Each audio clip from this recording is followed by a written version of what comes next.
Hi guys, welcome to Kingdom Come Deliverance for the first of probably quite a few reading videos. I have kind of recently finished this game, maybe 2 weeks ago by now, and if you've been keeping up with my community posts, I mentioned at a few points probably that there's a lot of reading material in this game, historically correct reading material as well. So I wanted to finish the game first and then read all the entries that I unlocked. I was reasonably sure that I had everything, or that I had unlocked all of them, but I just noticed there is a fraction number at the bottom, and I'm missing quite a few entries, which is a bit disappointing, but it doesn't matter that much. There's still plenty for however many videos. I'm not sure how I will split this up, but I would like to, or I would prefer to make a few longer videos, like an hour and a half if necessary, rather than 50 shorter videos. Because if I make that many videos, I will have to keep uploading them for the coming months, and I prefer to just get it out of the way. You may notice that the audio is a little bit different. I don't know how different it will be after editing, but my usual mic was acting up again, so I'm recording straight into the Zoom. I mean, with the Zoom H5's own mics instead of a separate mic. So yeah, hopefully that won't be too distracting or whatever. I've never really used this mic for videos, but many people do, so it should be fine at least. Okay, so there are a few categories: the general stuff, locations, events, society, and characters. I won't bother with the tutorials because that's just game technical stuff. It's not really interesting. So we'll start with the general category with the first entry, Alchemy. Alchemy was a discipline combining mysticism, hermeneutics, chemistry, physics, and many other spheres of learning. Medieval alchemists worked in laboratories, often situated at noblemen's mansions or in royal cities. They found application in smelters, mints, mines, glassworks, and wherever industrial production needed assistance. The work of alchemists was challenging and costly, and so required the support of patrons. Successful alchemists earned wealth and fame, while the unsuccessful ended up in prison or were sentenced to death. Two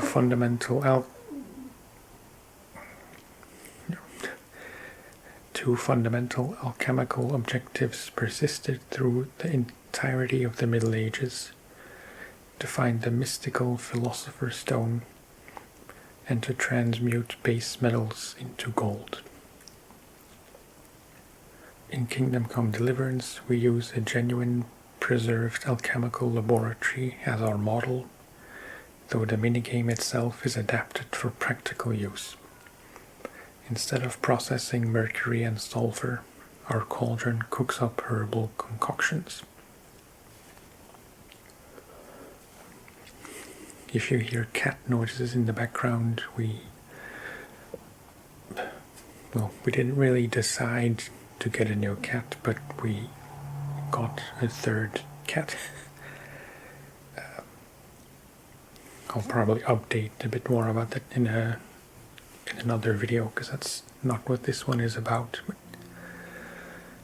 yeah, he's reasonably at home already, but still, he's still finding his way. Okay, next. Animal husbandry. In the Middle Ages, a significant part of any property ownership consisted of livestock: horses, goats, cattle, and poultry.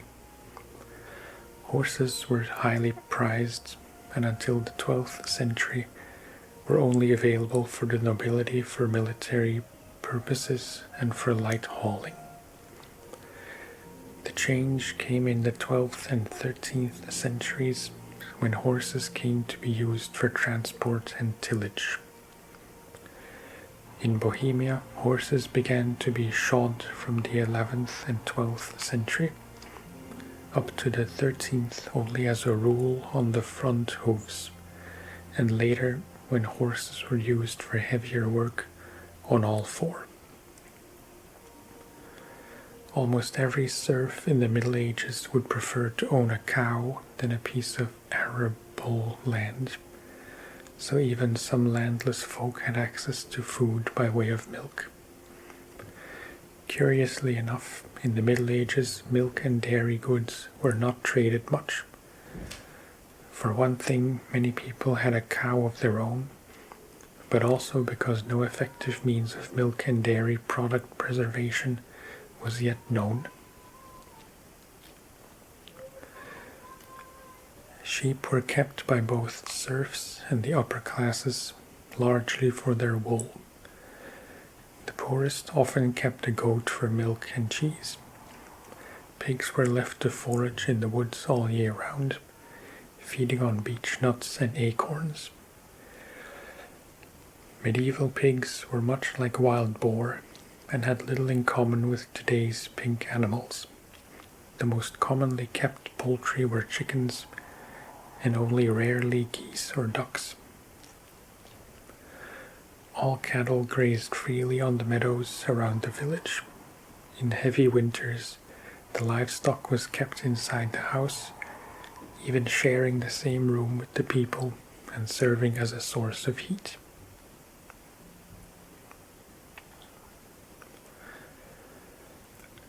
Next is armor. In the 14th century, manufacturing capabilities grew to include the forging of stronger, often combined armor.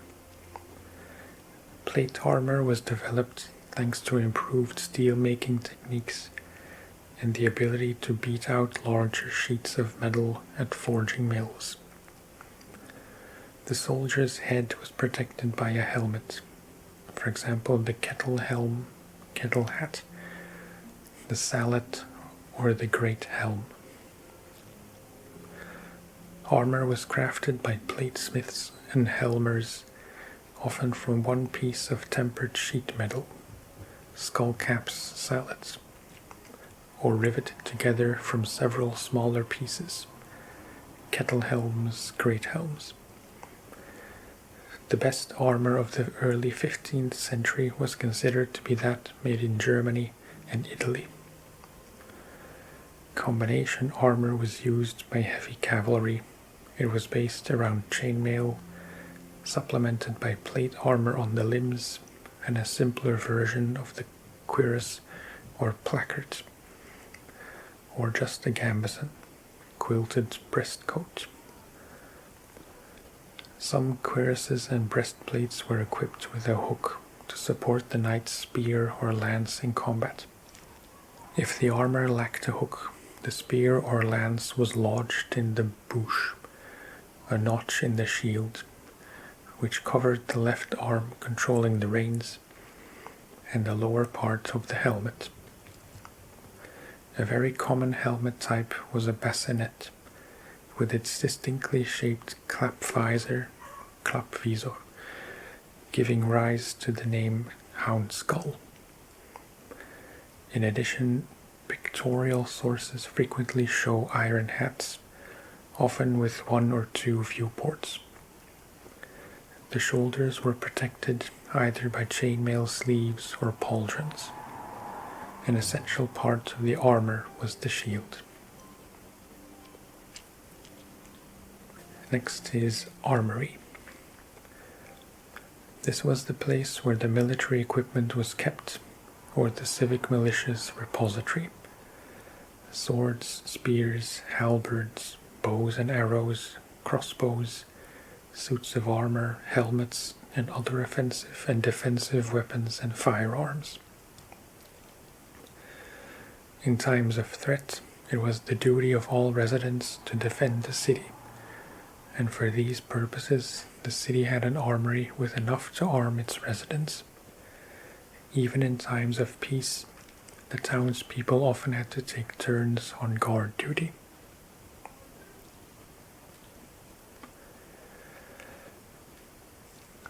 Next is Astrology.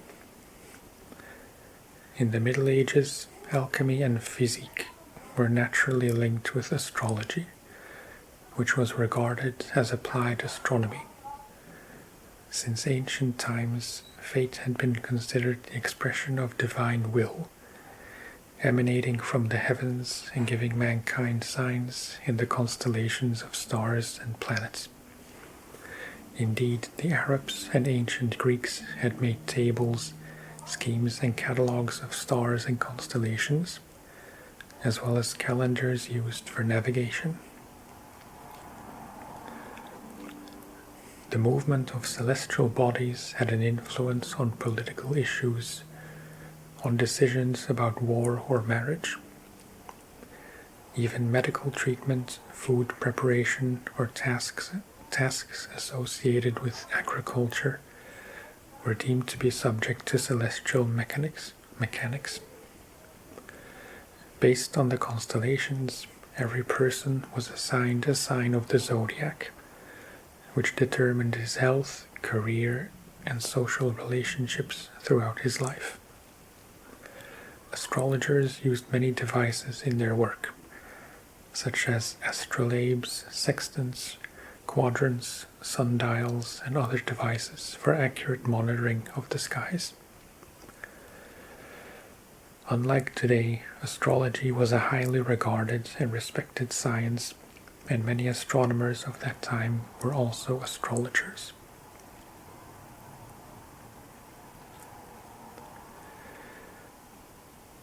Next is baptism. Under Christian doctrine, baptism is the ritual shedding of original sin, and salvation cannot occur without it. Original sin condemns all people since Adam to die. In the early Middle Ages, adults who consciously entered into the Christian fold were the ones baptized, while at the height of the Middle Ages, baptism came to include even young children.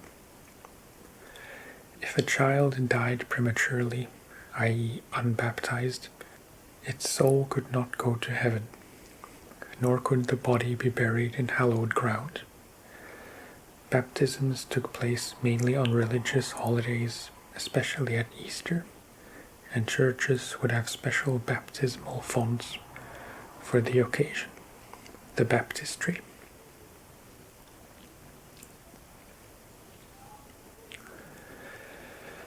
Next is beverages.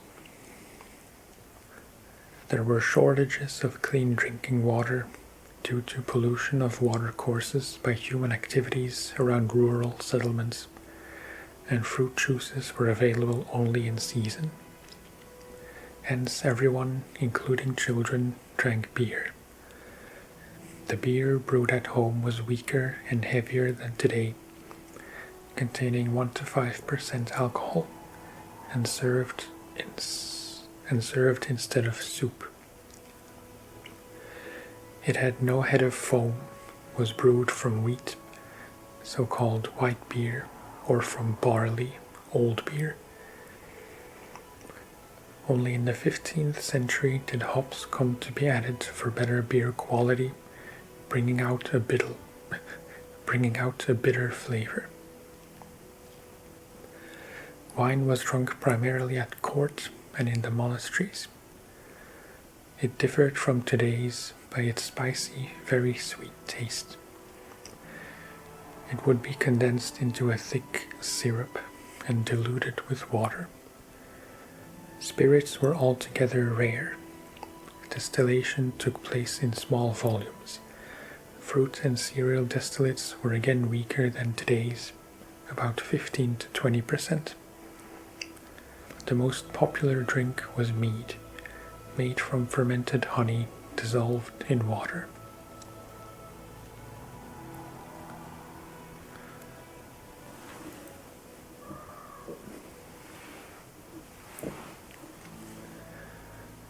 Next is books and libraries.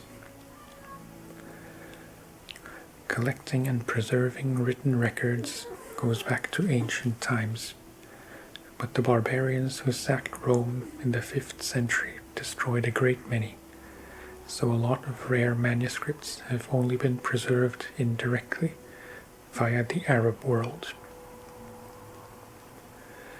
Various materials were used to write on: pieces of fabric, papyrus or vellum, fine animal leather.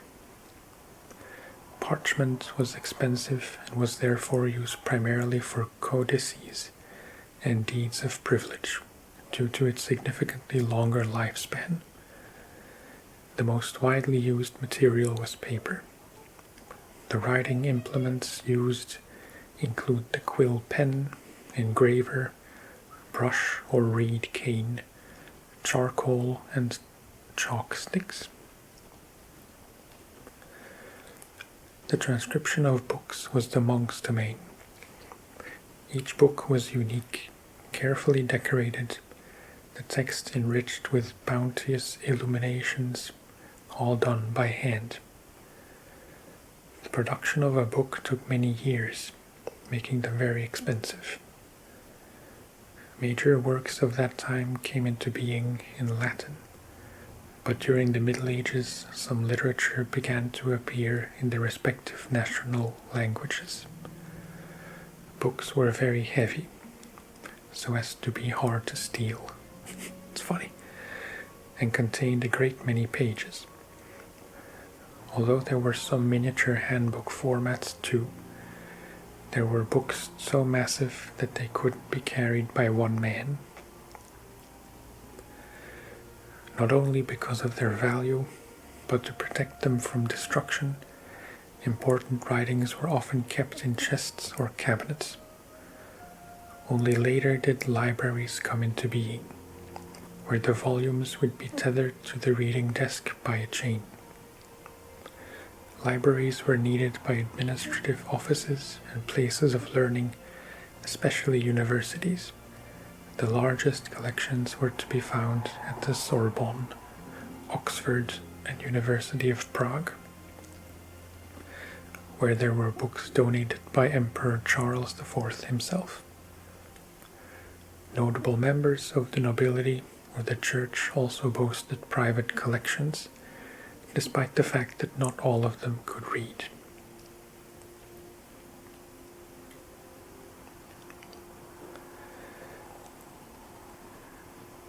Next, burghers.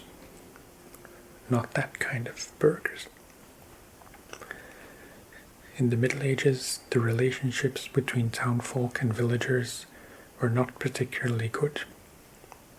Townspeople, not only those enjoying the freedom of full city rights, but also the poor, regarded themselves as higher ranking than agricultural peasants in villages.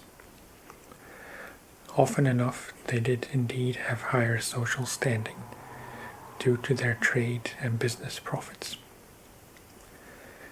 Towns were the economic and cultural centers, but it was the country that provided the goods, especially foodstuffs. In a medieval town, The best properties around the square and the market were owned by rich councillors and merchants. Around them lived the craftsmen and artisans, and the poor by the city walls. The townspeople's livelihoods stemmed largely from trade, skilled crafts, and many associated professions. Like today, the townsfolk bought their food at the market. According to some sources, Prague at the time of Charles IV had some 40,000 inhabitants. At this time, London had about 80,000. Paris was comparable to Prague, although the Czech capital covered a larger area. The nobles did not generally live in the cities, but resided on their own estates.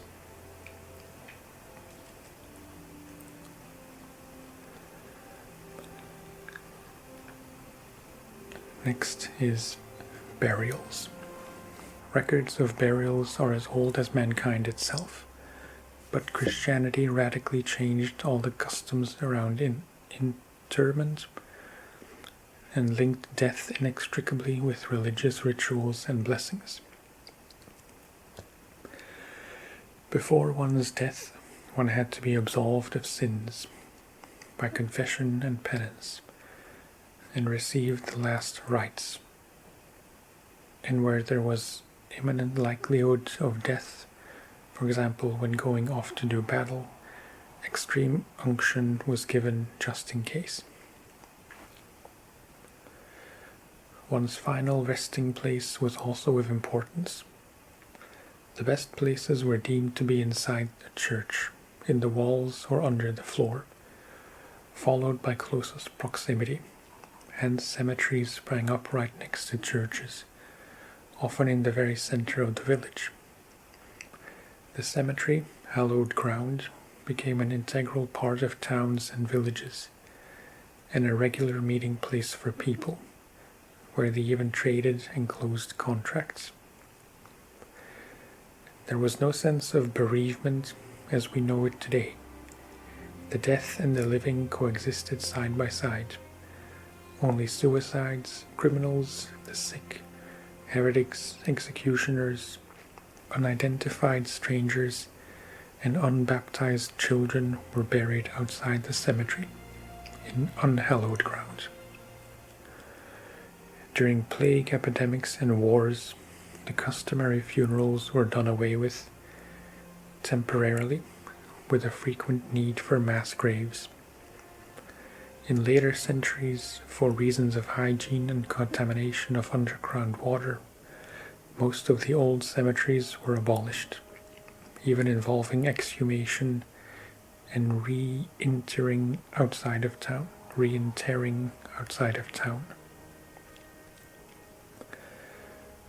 It was common for those facing death to make at least an oral will, and also to forfeit some of their assets, if they had any, to the church for facilitating their passage to the next world. Burial of commoners was conducted in simple wooden boxes or sacks, with the deceased being wrapped in a shroud. Funerals of the wealthy and ruling classes were a different matter entirely. These were costly, ostentatious ceremonies with all attendant pomp and circumstance. Royal funerals were attended by thousands of people. Wealthy families had their final resting places in the church or crypt marked by tombstones, while the custom of the mausoleum came later. Next is camping. In the Middle Ages, countries were constantly being crossed by marauding groups of soldiers, brigands and guardsmen in groups of various sizes, or lone combatants who often changed their place of abode. They lived in makeshift huts, shelters or tents around the central fire. Some stayed at one camp for several days, others set up camp only for one night and moved on again next day. One important factor in their choice of campsite was the ready availability of water, food, animal fodder, and firewood. Very rarely they camped in villages or by a castle or in its vicinity. This was reserved for overnighting by the nobility and their entourage. During wartime or while on the run, they would sleep in the open, since there was no time to raise or break down tents. The noblemen's armies also camped at sites where provincial militias were gradually gathering, or while awaiting the arrival of reinforcements or allies. The longest lasting, sometimes up to several months, were encampments for laying siege to strongholds or those on riverbanks, waiting to engage with enemy forces on the other side. Tents were intentionally erected close together for security, mimicking battlements. The largest tent in the center of the camp belonged to the commander. Nearby tents housed nobles and high-ranking soldiers, surrounded by simple shelters and huts for the ordinary soldiers and their horses.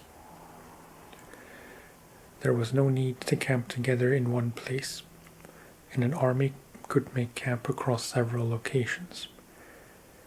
In the larger camps there would be a field chapel, an infirmary to care for the wounded, and sometimes even a makeshift brothel. Simple tents in the early Middle Ages took the shape of a capital A, with a square base and distinctive central pole mounted on two upright stands. The tent canvas was most often made from flax or hemp, undyed for ordinary soldiers, but variously colored and decorated for the commanders.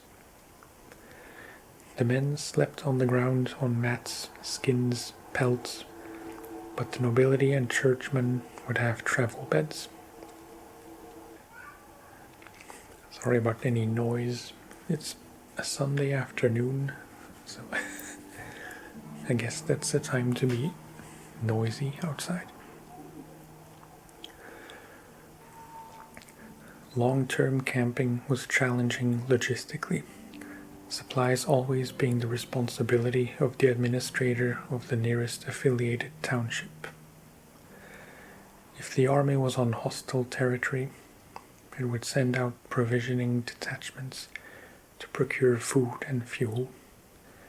When supplies ran short, it was time to move on to another location or give up the campaign. The worst occurrence was an outbreak of any epidemic in the camp, since hygiene was difficult to maintain.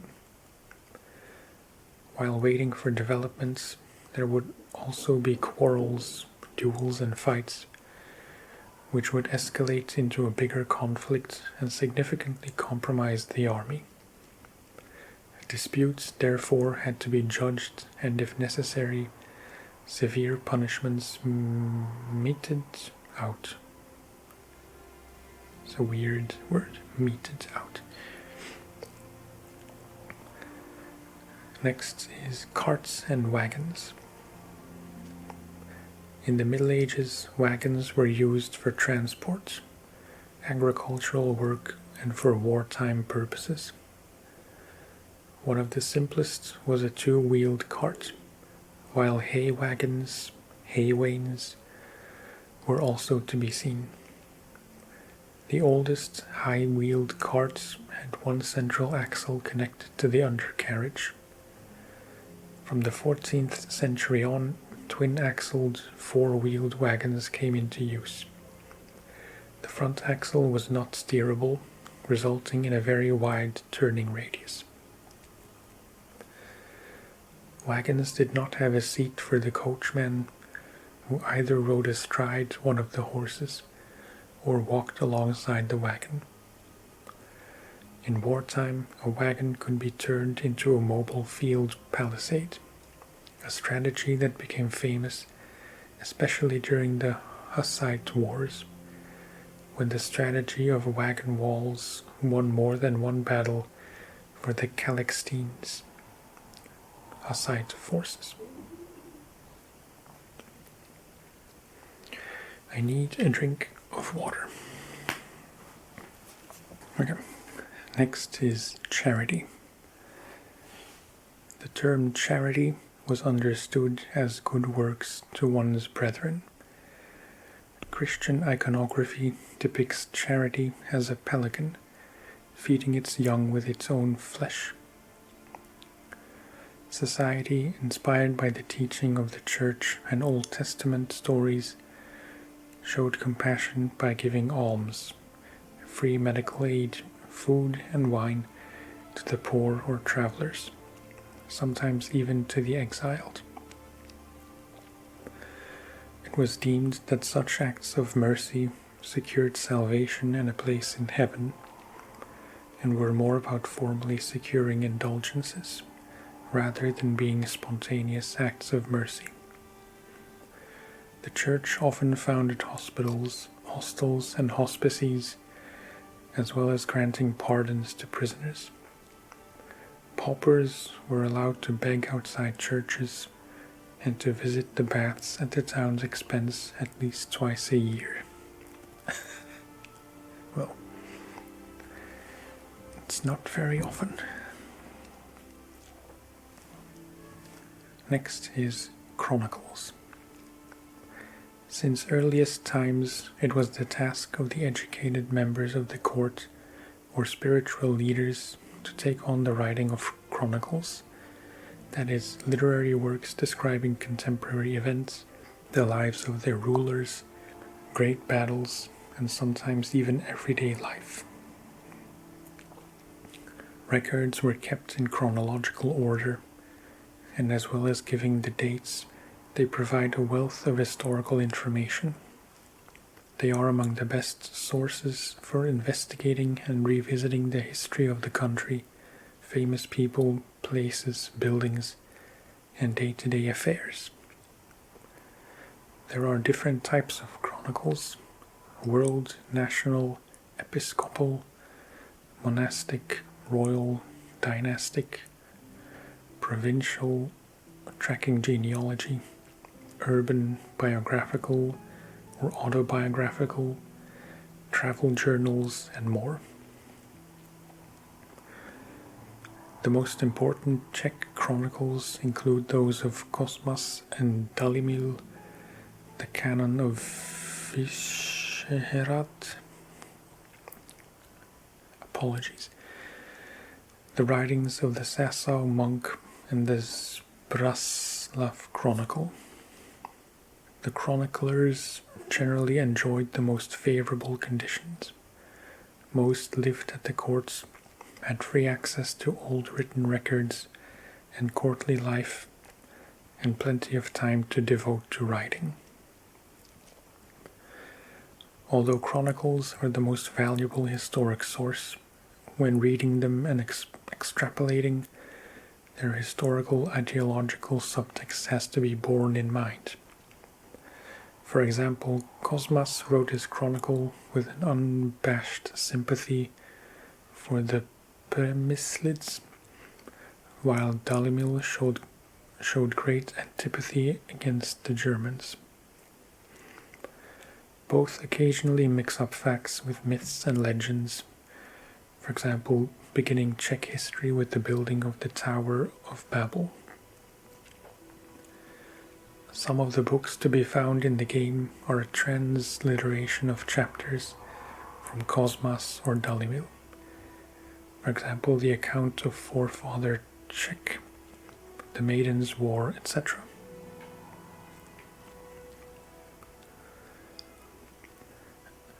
Next is churches. The church was not just a place of worship, but also an important communication center in medieval society. Its basic layout consisted of a central nave or aisle, sometimes with side naves, and a sanctuary, which included the chancel. This housed the main altar where Mass was served. Most churches were aligned with the chancel at the eastern end. At the main entrance was a baptismal font. Another important element was the pulpit from which the priest addressed the congregation. By contrast with today, the sermon was separate from the Mass. During the church service, the priest stood with his back to the congregation, and in keeping with papal instructions, the Mass was said in Latin, which was not generally comprehensible to the congregation. In compensation, the church walls were richly decorated with painted scenes intended to bring the mystery of the liturgy and especially biblical scenes come alive for the illiterate common people. When not used for religious services, the church premises would serve, for example, for the temporary storage of grain and other goods that were being traded, or as a place of assembly of the citizenry if the need arose to address some important public issue.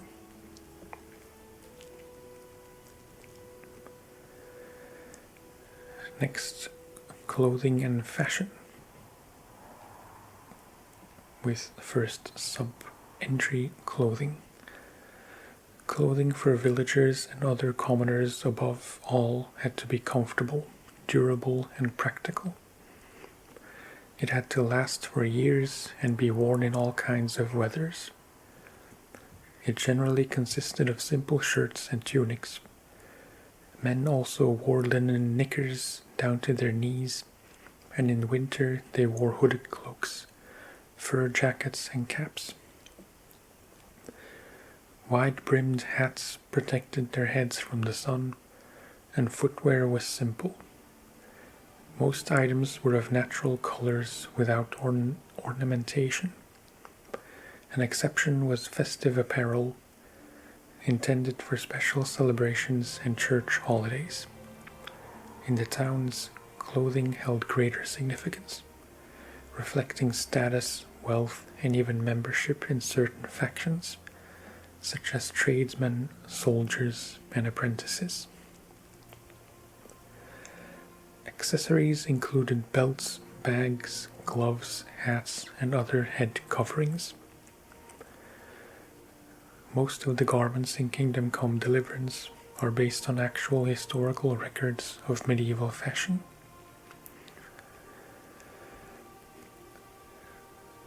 Then we have hairstyles. In the 14th and 15th centuries, unwed young women had long hair which they wore down or in braids. Women in towns adorned their hair with ribbons, pearls, wreaths, and vines. Older married women wore pearled nets on their heads, white or colored veils or hats. Fashionable men in the 15th century had long, coiffured hair, and they liked to shave their chins. They covered their heads with brimmed hats, caps, or hoods. Then jewelry. In the Middle Ages, jewelry was fashioned from gems, wood, leather, and metals. All gold tended to be worn around the neck and breast rather than on the hand. The most common type of jewelry consisted of earrings and various types of crosses. The most common motifs adorning jewelry were flowers and animals. Figural decoration was often associated with religious themes. Then rings. Rings were very popular in the High Middle Ages and were worn for both prestige and symbolic meaning. They were either made entirely of metal, mostly bronze, in rare cases silver plate or copper wire, or adorned with precious stones and worn on all fingers. Footwear was made of leather, cow, calf, goat, as well as grass, straw, bast fibers, wood, cloth, or felt. In the countryside, people often went barefoot in the summertime. Shoes were originally made from a single piece of material and fitted with straps. Soles, left and right on shoes, first appeared in the mid-14th century, while heels were added in the 15th century. The most common type of footwear consisted of sandals that covered the entire sole of the foot, and slippers made of wood or cork. Stitched shoes could be either low or above the ankle.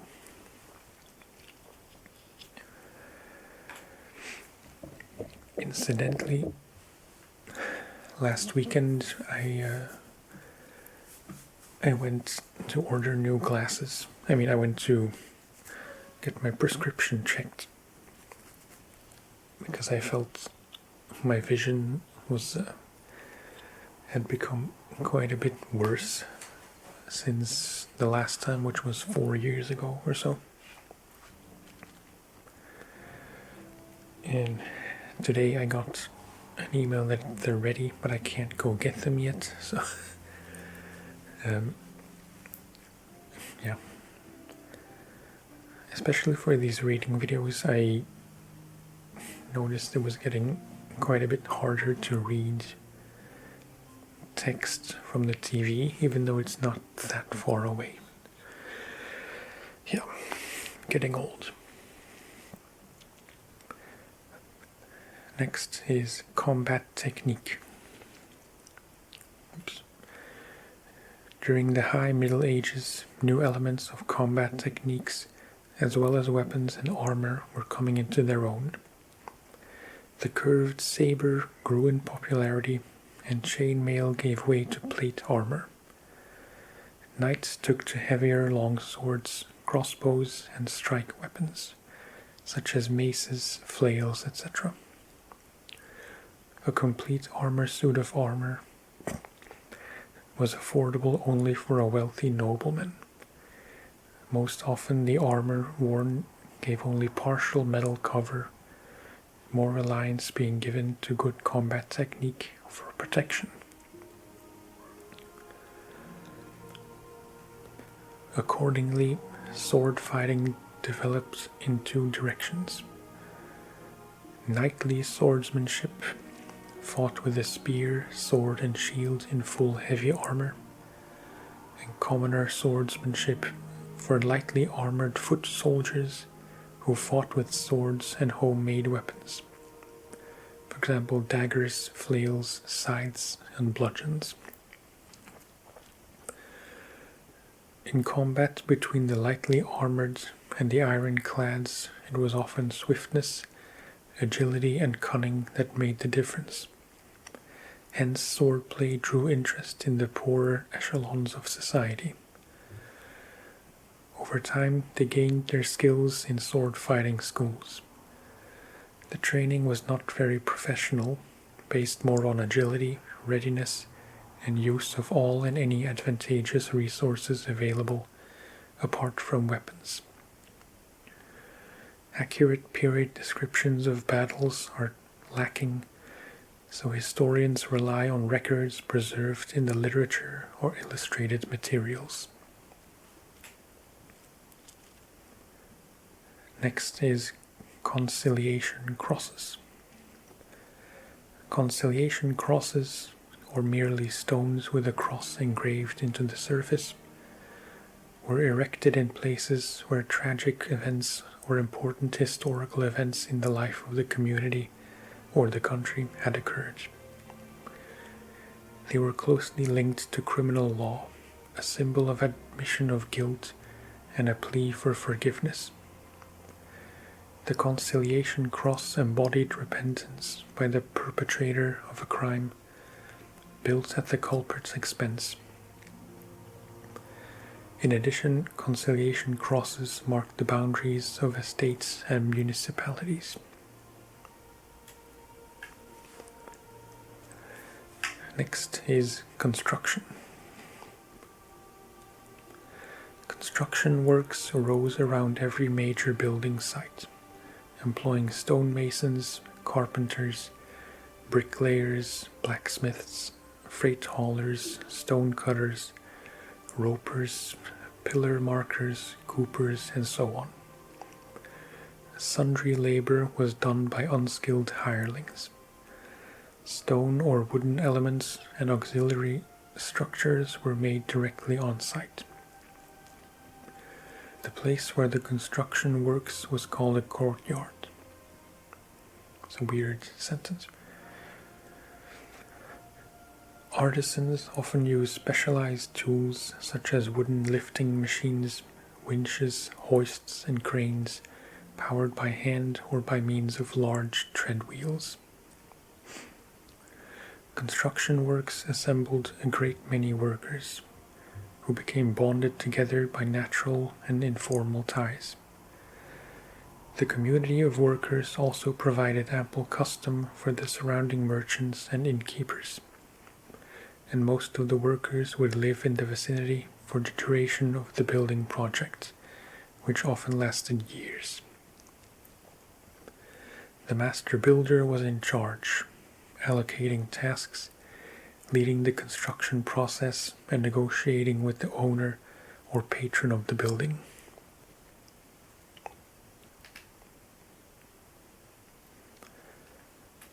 Next is counterfeiting.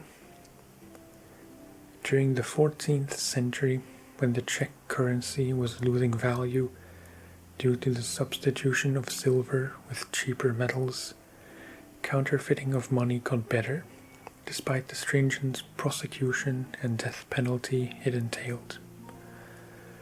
One example of such counterfeiting consisted of coins that were silver-plated over a lead core. This could be tested by biting the coin, since lead is softer than silver. The counterfeiters' workshops were often hidden away in karst and sandstone caves, and featured a compact laboratory, as the silver plating of the base metal was a chemical process requiring special equipment.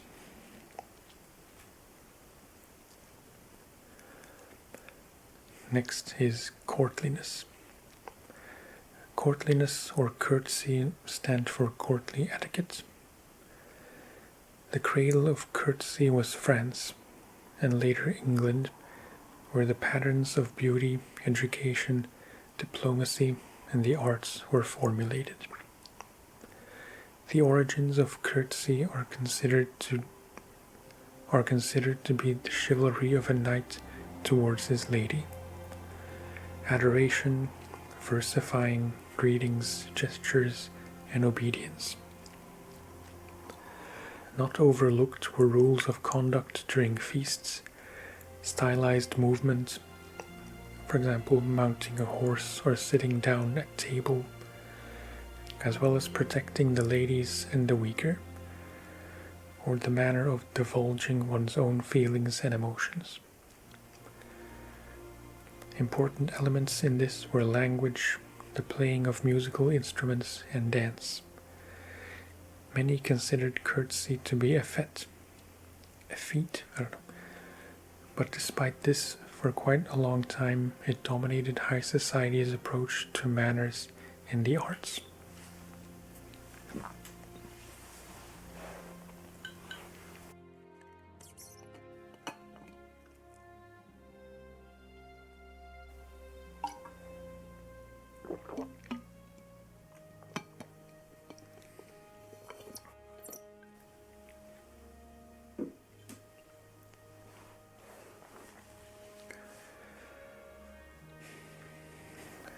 Next is diseases.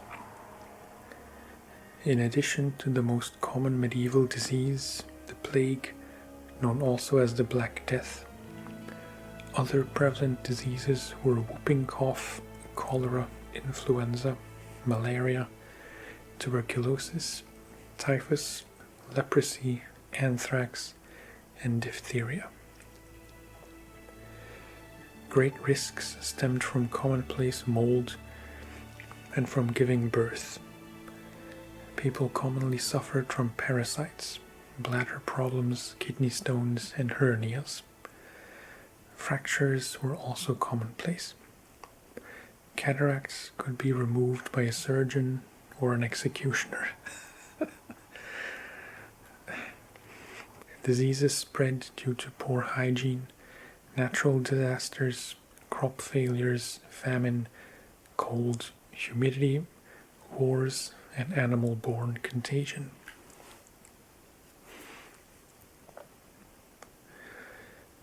Next, dugout shelters.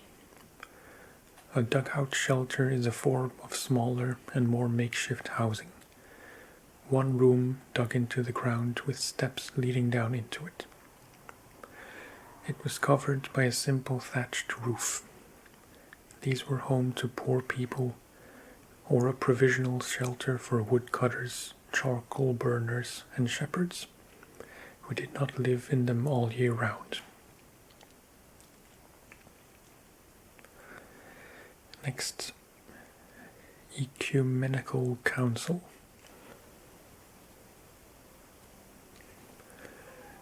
Ecumenical councils were ecclesiastical assemblies of representatives who discussed and debated on the topic of faith and church administration. For example, the Great Council of Constance, 1414 to 1418, which lasted 4 years and dealt with the issues of the Reformation and the Papal Schism, and also condemned the preacher Jan Hus of heresy, resulting in his execution by burning.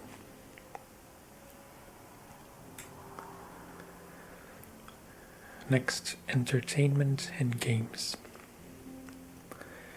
The medieval nobleman spent his leisure time hunting, playing games, singing, or playing a musical instrument. Special entertainments consisted of tournaments, dances, and plays. Books were rarely read because they were rare and expensive, and most of the nobility was illiterate. In the countryside, there were also many opportunities for amusement. Work was strictly forbidden on church holidays and on Sundays, and there were many more feast days than there are today. In the case of certain professions, the working week could also be interrupted due to weather or unpredictable events. In all, there were about 190 working days in the year, roughly 20 days per month, or 4 to 5 days a week. The most popular medieval board games were chess, draughts, checkers, backgammon, mill, also called nine men's Morris, Nefatafel, that's not a word, fox and geese, and dice. Ball games were also played. Chess was costly and time-consuming to play, and was therefore restricted mainly to noble circles. Burghers favoured draughts, and common folk were fond of the simpler games of dice and mill. Cards and card games already existed in Europe at the end of the 14th century, but only spread more widely later with the spread of printing. The bourgeois, emulating the nobility in their leisure time, took to bird shooting, for example. During the 15th century, archery fellowships began to form in the townships. Gambling was also widespread throughout the Middle Ages, regardless of gender or status, which is evidenced, for example, by the Majestas Carolina Act of December 1357, in which Emperor Charles IV himself forbade gambling at Christmas time and commissioned Prague Archbishop Arnost of Pardubice to penalize offenders of any social class with fines as well as spiritual penance. in extreme cases even excommunication. Next is execution place. Execution places were situated on hilltops, at crossroads, and out of town, as they were considered unclean. These were deserted places that everyone avoided. No craftsman would work nearby for fear of losing his reputation. The only one to be seen thereabouts was the executioner, who often lived near the site.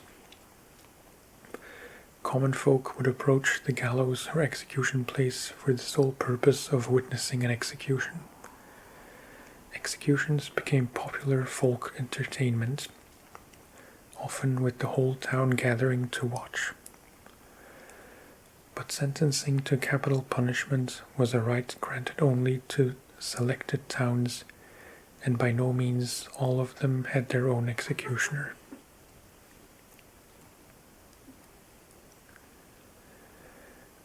Next is fabrics. Fabrics were made from plant and animal fibers.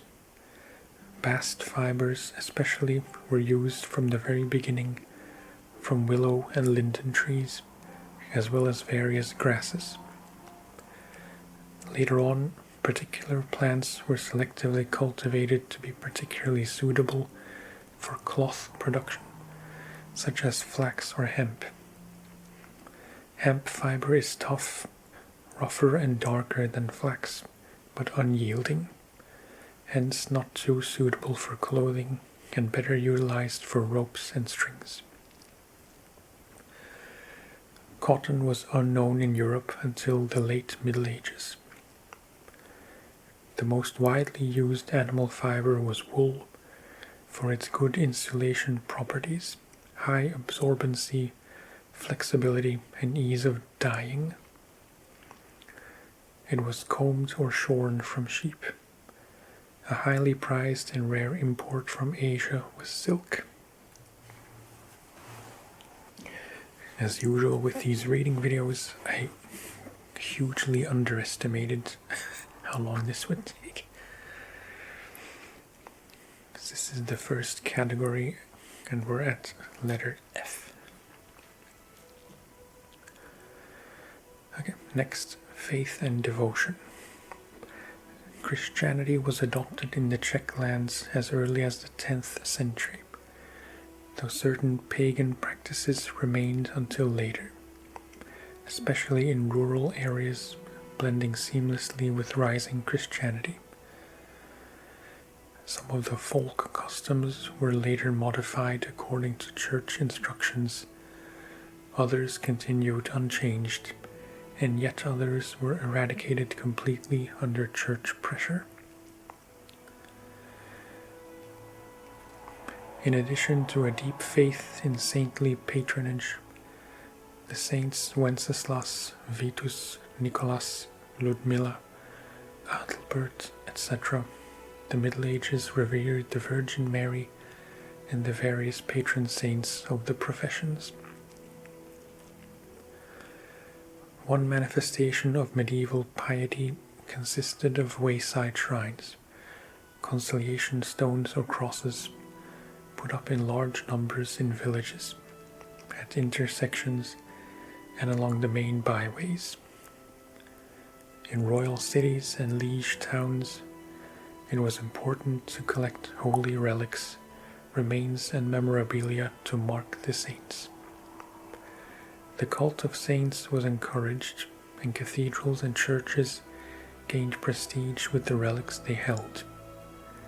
It need not be emphasized that most of the relics were fakes, and that nobody took much issue with it. Devotion was shown in everyday life and accompanied everyone from the cradle to the grave by way of church rituals, occasions for worship, religious holidays or regulations, for example the numerous fasts of Lenten days. In some way or other, everyone believed in God. For complete atheism, we have to look to later centuries.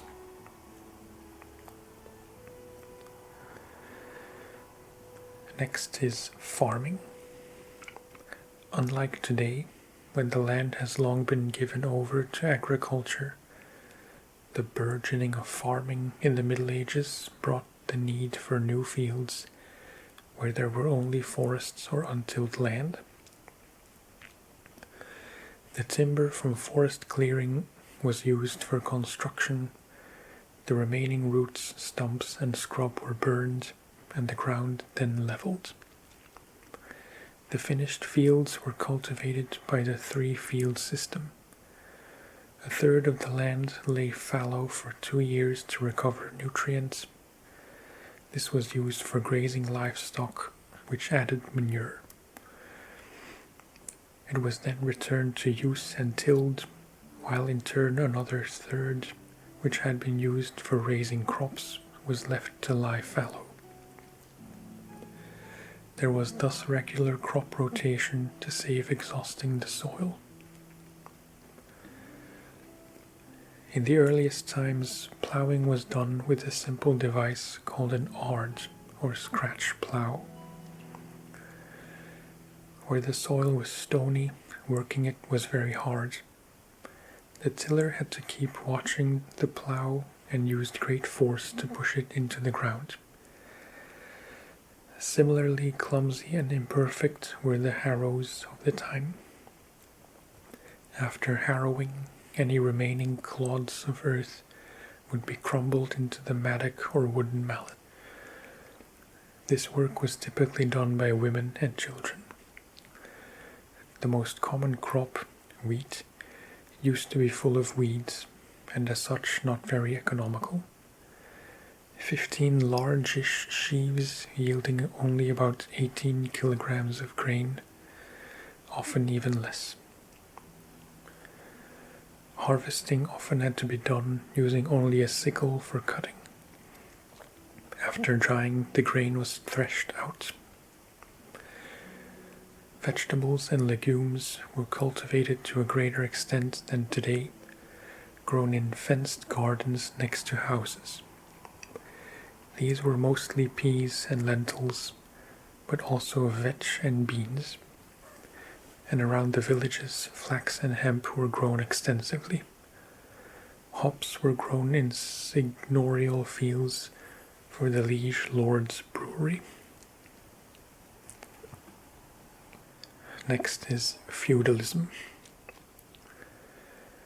Feudalism is a political system based on land ownership, which originated in the early Middle Ages and followed on from the decline of the Roman Empire. Its foundation was the fiefdom, a certain area, territory, land that the owner lent out to others. The ruler, either secular or religious, was the natural feudal senior, and those allocated his fiefdom were his fiefs or vassals. The handover itself came with pomp and ceremony, during which the vassal promised allegiance and military aid or other services to his feudal lord. The contract could be rescinded only by the death of one of the parties or in the case of material infringements. Not only could the liege have several vassals, but a vassal could have several liege lords. In the event of a war, one had to choose side by one's contractual tenure. Feudalism also determined the relations of the poorest class. The serfs, who worked on the leased land, paid dues out of what they made from it and provided for their masters, his soldiers and officials, or for a monastery. It was called a quit rent, a source of wealth mainly for the nobility. So the king's vassal in turn became the liege lord of his own vassals. Next, folk songs. Folk music, as distinct from church music, inclined to major scales and was more joyful and upbeat. In Bohemia and Moravia, it was for centuries a part of rural daily life. Most of the songs were passed down by oral tradition, while a few can be found in hymnals and chronicles. Some have been preserved to this day in variations.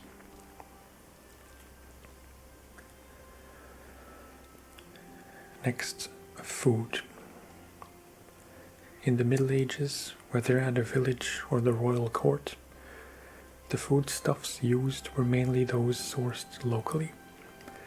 Vegetables, primarily cabbage, onions, parsnips, turnips, beets, and garlic, and to a lesser extent carrots, celeriac, parsley, cucumbers, and melons.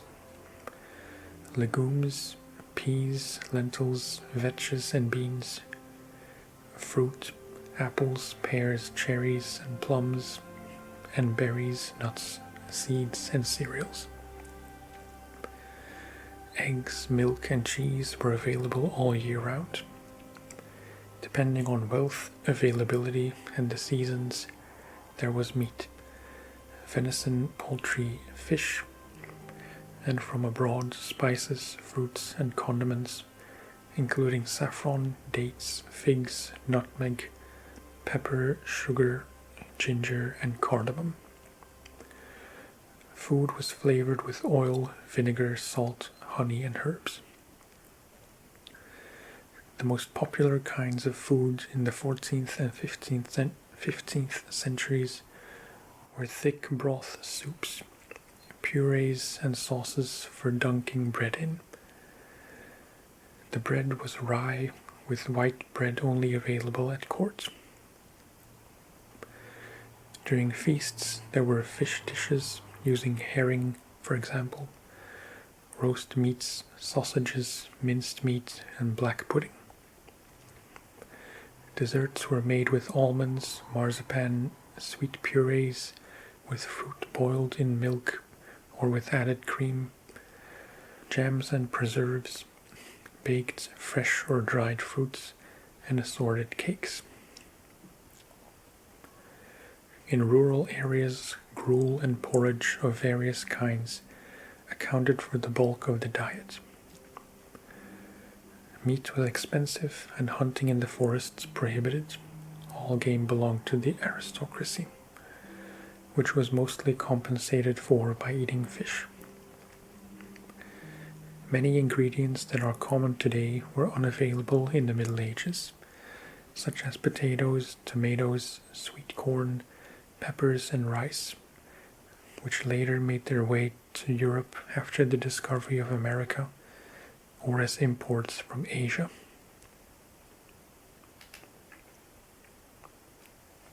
Next, foreigners. Since ancient times, a foreigner meant not only anyone who came from outside one's town or village, and was thus a potential enemy, but also any person without legal status.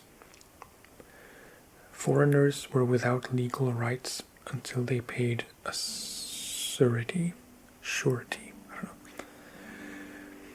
This matter was handled by courts of law, and there were various regulations setting fees for running a business or renting a house.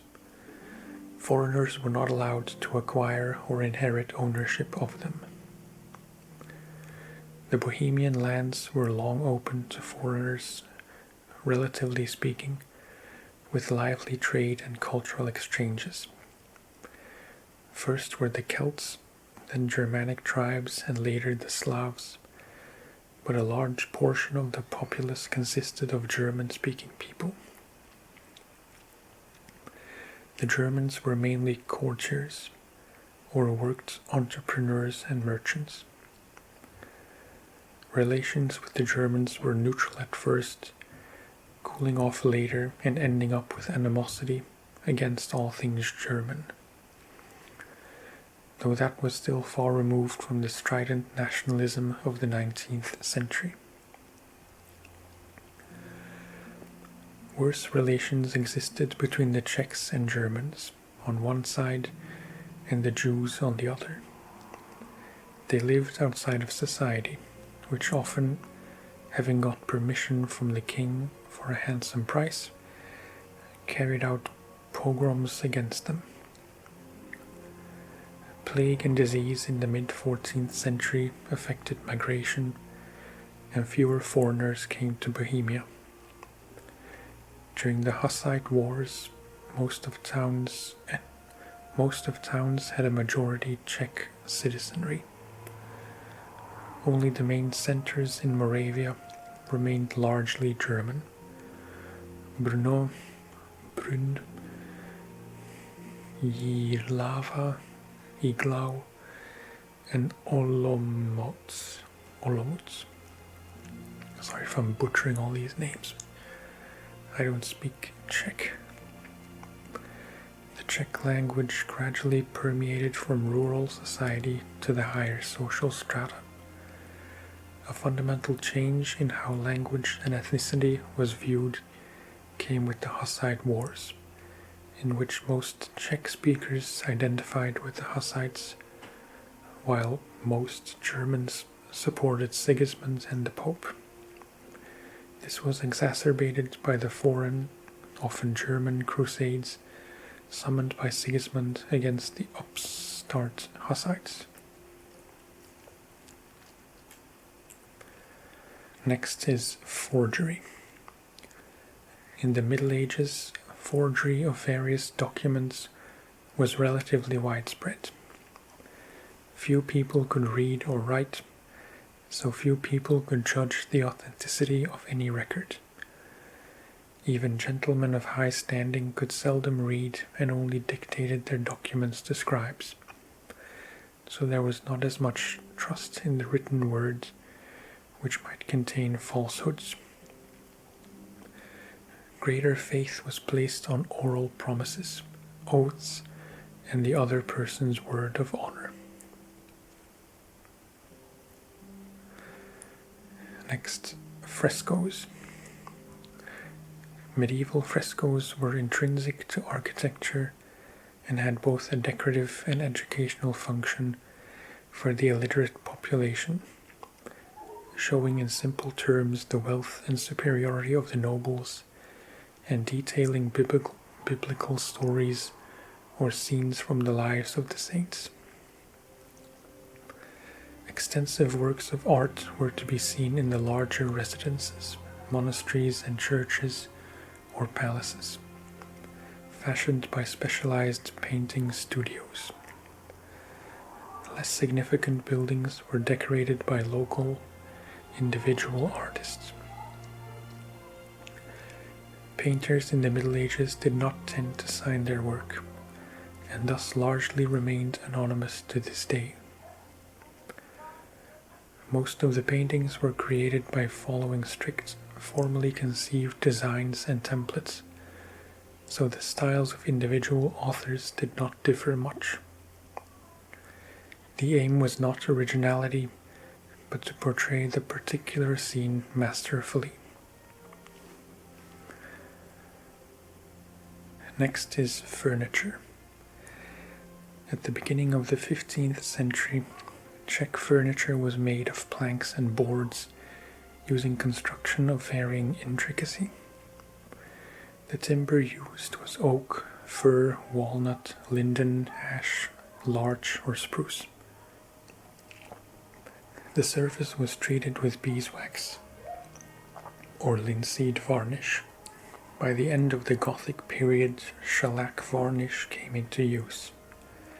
Staining was done by smoking, using fermented cabbage water, or blanching with lime water. Tables and chairs had much the same design, with flat side panels or X-shaped boards. Chests were made in various sizes for keeping dry goods, garments, or other small items of property. Townspeople slept on beds with drapes. Village homes were very simply furnished. The peasants made their own furniture from split and dressed planks and posts. In peasant cottages they slept on beds of hay or straw laid on the ground. Joiners and carvers decorated furniture with ornamentation. The most expensive furniture had metal elements which served to brace and reinforce, as well as having a decorative function. Most of the furniture in KCD is based on medieval examples from the 12th to 16th centuries. The next entry is Gord. Gords, sometimes called burg walls, were fortified settlements of various sizes. They were built using the natural terrain or the protection of waterways on islands or hills. Within the outer walls there would typically be a central fort. Strongholds were mostly built from timber, with an outer palisade or stockade and ditch or moat.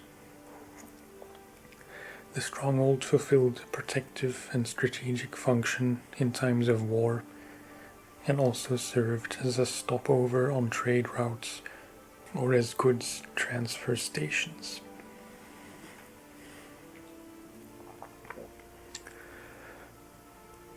Next is Gothic architecture. The early Gothic buildings in Bohemia drew inspiration from France and the Rhineland. Among the earliest were the monastery in, I'm going to take a guess, Przedklasztery by Tishnov, south of Moravia, the chapter house of Osek, North Bohemia, the monastery of St. Agnes in Prague, and many parish churches and monasteries, such as those in Kolín and Kurim in central Bohemia. Around 1300, Czech architecture diverged from its western counterparts. There was a burgeoning of Cistercian monasteries. For example, the Zlata Koruna and Vichy Brod in South Bohemia, and churches and castles, for example, Bezdes, North Bohemia.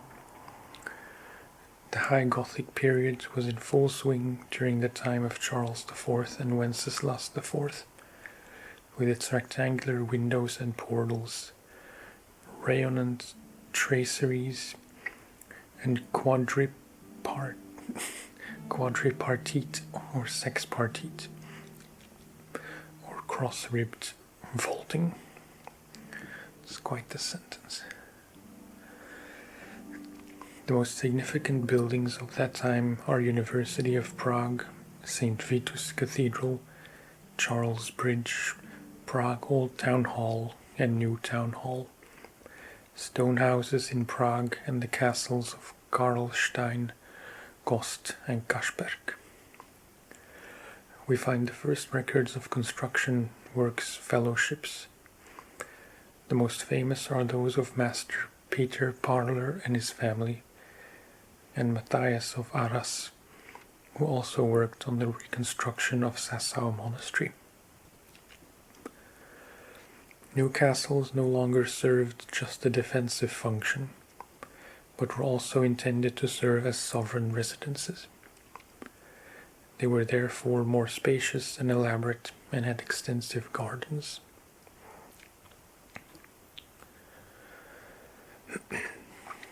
Next, greetings. The basic form of greeting was bowing, with numerous variations depending on the occasion and the mutual status of the participants. A light bow with the hand on the heart would befit two noblemen of equal rank. A deeper bow was a more respectful greeting to a guest or someone of higher standing. The next level was to kneel on the left knee and bow the head in deference to rulers, barons, or high-ranking commanders, and it expressed allegiance. The person would have to remain in this position until invited by the superior to rise. The most subordinate level was to bow while down on both knees, an expression of complete subjugation, often combined with a plea, typically for mercy. Doffing headwear was a practice that came in with Burgundian fashion in the 15th century. Loyalty was expressed by kissing the rings of magnates and prelates. It was not proper to kiss the hands of ladies, but they were given a deeper bow than their social rank alone would elicit.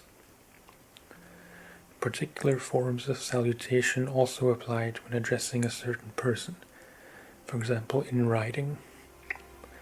For example, a townsman was to be addressed as honest, a baronet as esteemed, and a titular lord as highborn. In the countryside, people greeted each other according to their nature, often mentioning in the greeting wishes of good health, prosperity, and God's blessing, or making reference to Christian tradition, God bless, Christ be praised, etc.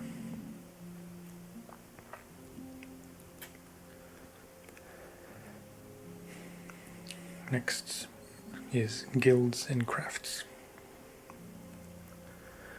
Medieval town society was made up largely of craftsmen and merchants, who ensured its socio-economic growth. Based on their freeman rights, they would exercise their craft and had the right to market. In addition to privileges such as the protection of and support for the town's operation, health care and food provisions, it was their duty to pay taxes on every sale or transport of goods outside the town limits. In essence, the status of the municipality was dependent on them. Hence it was important that they did not relocate and ply their trade elsewhere, passing their occupation on to following generations. In the space of 1 century, several craftsmen of the same profession would be active in a town. These artisans gradually began to form themselves into groups with political and economic rules, or members' guilds. They had their seals of office and pennants bearing the guild's crest granted by the monarch. Each member of a guild had the support of the others, and they all agreed on prices and the regulation of sales, and the rules of apprenticeship and discharging their duties. No one without guild membership could trade in goods. Next is healing herbs. Herbs played an important role not only in medieval cuisine, but also as the foundation of the healing arts. Knowledge about herbs was disseminated either by word of mouth between herb women in the country, or between monks and scholars via ancient scripts. Many herbs can be taken in the form of teas, concoctions, by prolonged cooking, infusions in scalding water, as extracts macerated, tinctures alcohol leached, or steeped in vinegar, juices, or concentrates for gargling. Adding honey or sugar did nothing for the efficacy of herbal salves, but it did help the medicine go down better. In addition to ingestion, herbs were applied in the form of creams, ointments, poultices, or oils, emulsified and diluted in water. In certain cases, the advice was to sleep on cushions filled with dried plants. It was believed, especially in rural areas, that the properties of the herbs were affected by the particulars of when and how they were gathered. For example, on Midsummer Night, at midnight, etc., accompanied by special formulaic incantations or enchantments. Next is heraldry. Heraldry is the doctrine of characters and symbols depicted on coats of arms, governed by fixed rules, and the relevant know-how was privy to nobles and knights. It was a necessity, because Europe of that time had so many noble families, they simply could not be memorized. By applying heraldic symbolism and rules, however, the wearer and his dynasty could be identified from his battle pennants and coat of arms.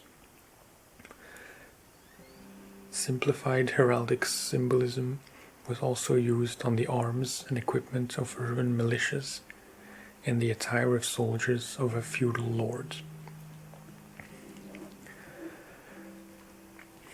Next, hospitals and almshouses.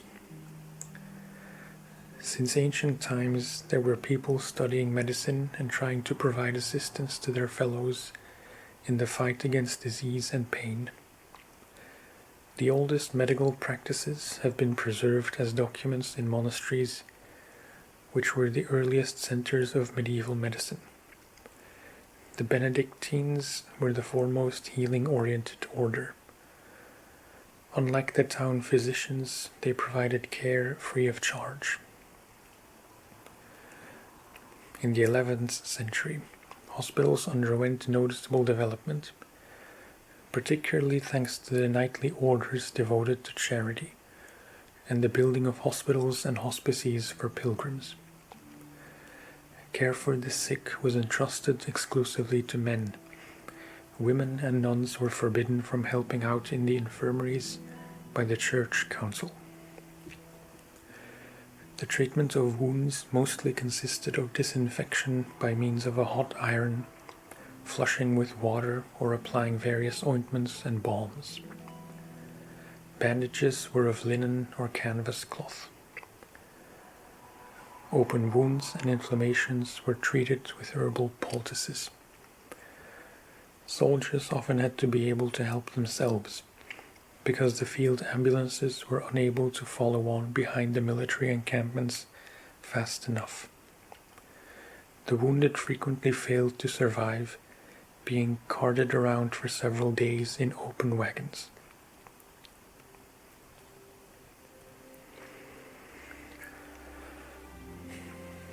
Next, houses and dwellings. The core of the medieval house, whether in a village or town, consisted of a kitchen, a hall, and living room, earth room.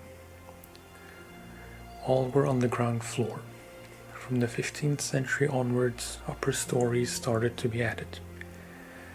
The walls were insulated from the outside with clay daub, which also gave the house some fire protection.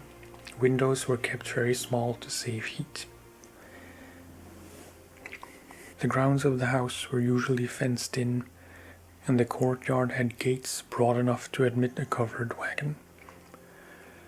Attached to the house were utility buildings, barns, stables, outhouses, forges, and wood sheds or food granaries. Waste was taken outside the house into the fields or disposed of in cesspits. Outside the house would be toilets built over sewage pits. A typical village house was single-story, with the front door leading in from the courtyard into a central space, off which was a living room and a chamber. The houses were built of wood on stone foundations. The yizba, or main room of village households, constituted the living space and kitchen, with an oven and hearth. Above the hearth was a smoke hole to the roof space. Other areas served as stores for cereals, tools, food in jars or chests, etc. Lighting was provided by torches, candles in pottery candlesticks, and most of all by firelight from the hearth. The floor was compacted clay mixed with straw, leaves, or animal hair. The roof was typically thatched, sheaves of rye or reed straw, often doubled. In front of the house was a garden and a courtyard with farm buildings for poultry, pigs, and cattle.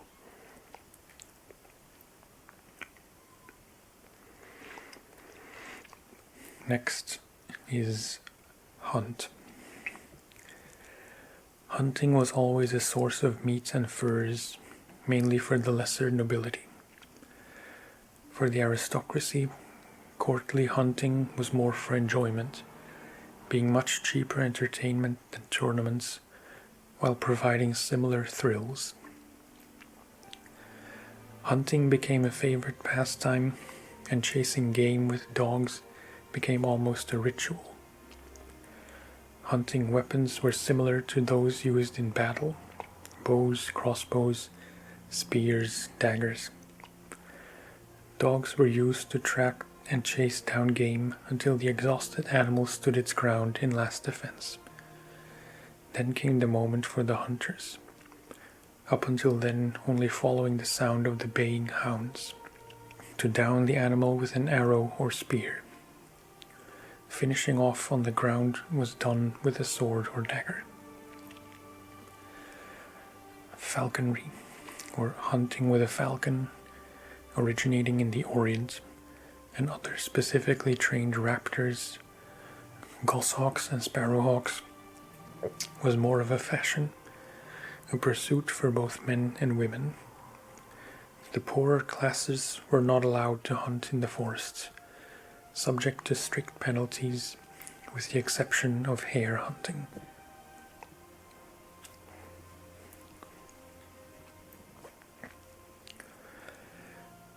Next is a drink.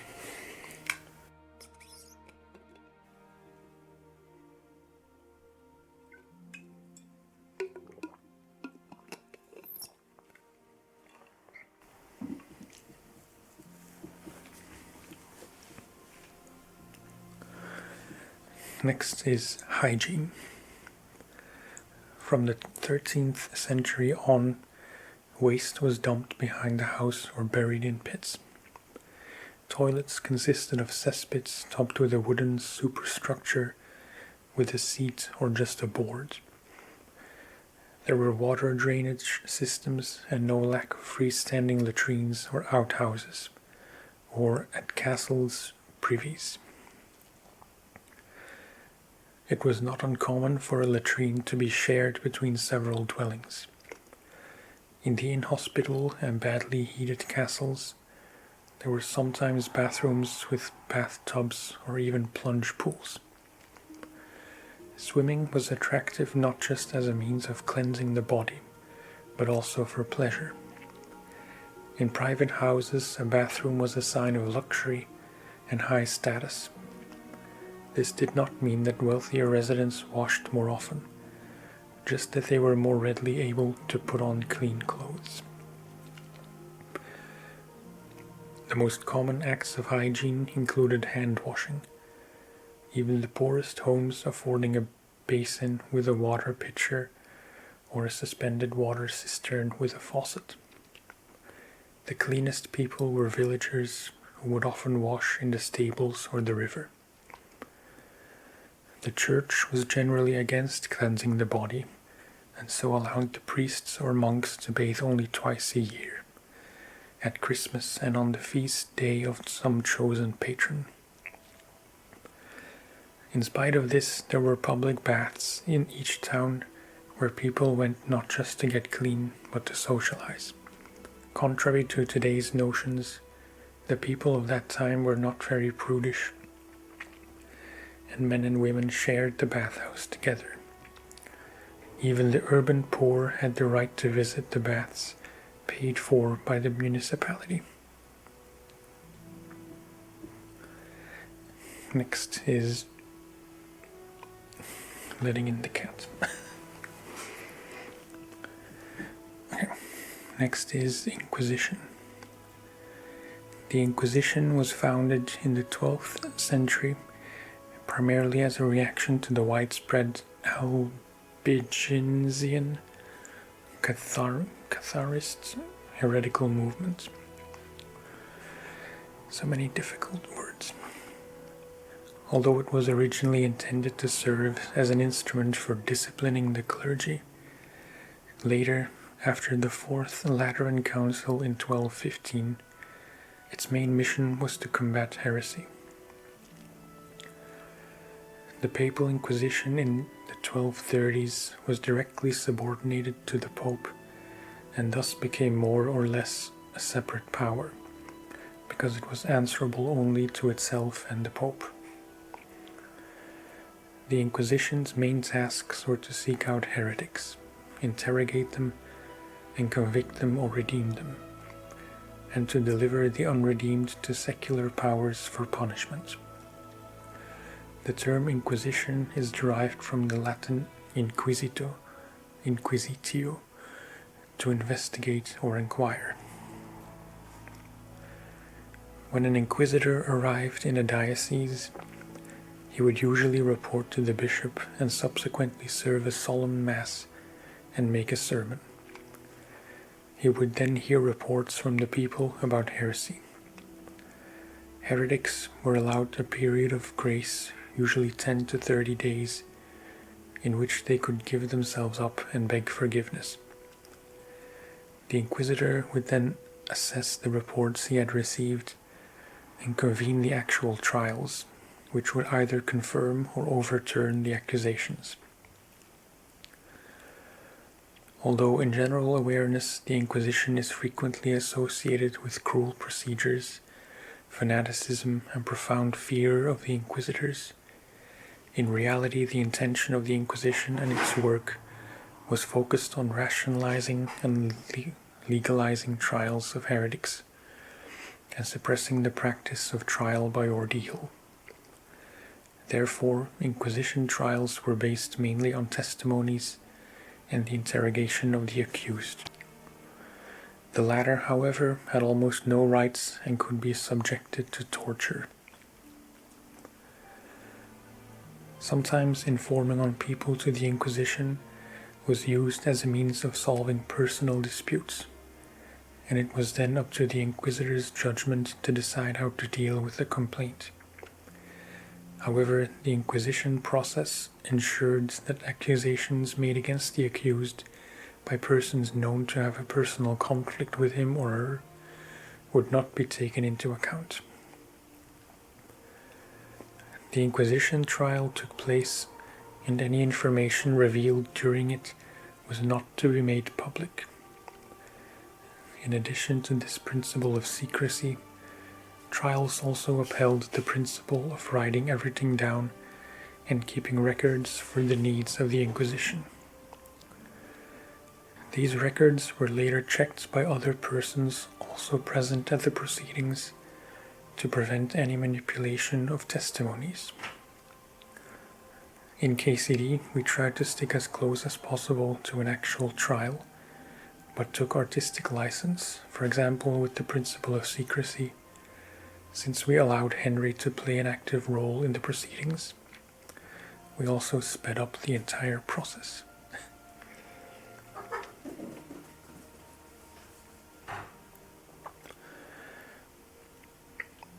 The cats are waking up, it seems. Next is invective. Although the more educated or higher born tried to keep invective and vulgarities out of their speech, swearing has been part of the vernacular since time immemorial. Profanity was not only verbal, but often appeared in written form in documents that sought to defame and humiliate those addressed. Some of the slurs arose by corrupting foreign language expressions. Others were derived from animals and their attributes. Often used as insults were onomatopoeic words, articulated noises, or metaphors, words derived from adjectives, attitudes towards work, criminal offenses, political stances, professions, psychological malaise, or people's names. The worst kind of insult questioned the honor of the individual. Such swear words quite often led to court cases or duels. it was common practice that anyone not prepared to defend their honor would indeed lose it in the eyes of those around.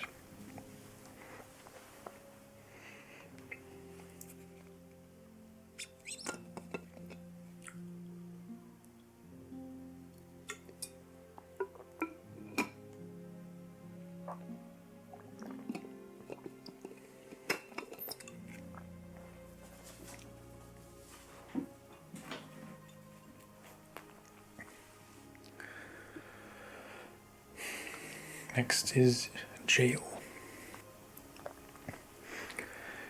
Medieval prisons mostly consisted of castle dungeons.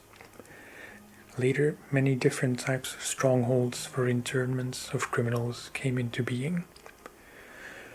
Municipal jails located at the town hall, and separate prisons for debtors. Prisons held both men and women together. Segregation was practiced solely on the basis of social status and the severity of the crime. Prison was not intended to serve a remedial function, as nowadays, but rather as a temporary residence for the condemned before punishment of another nature, because no one wanted to have to feed prisoners long term.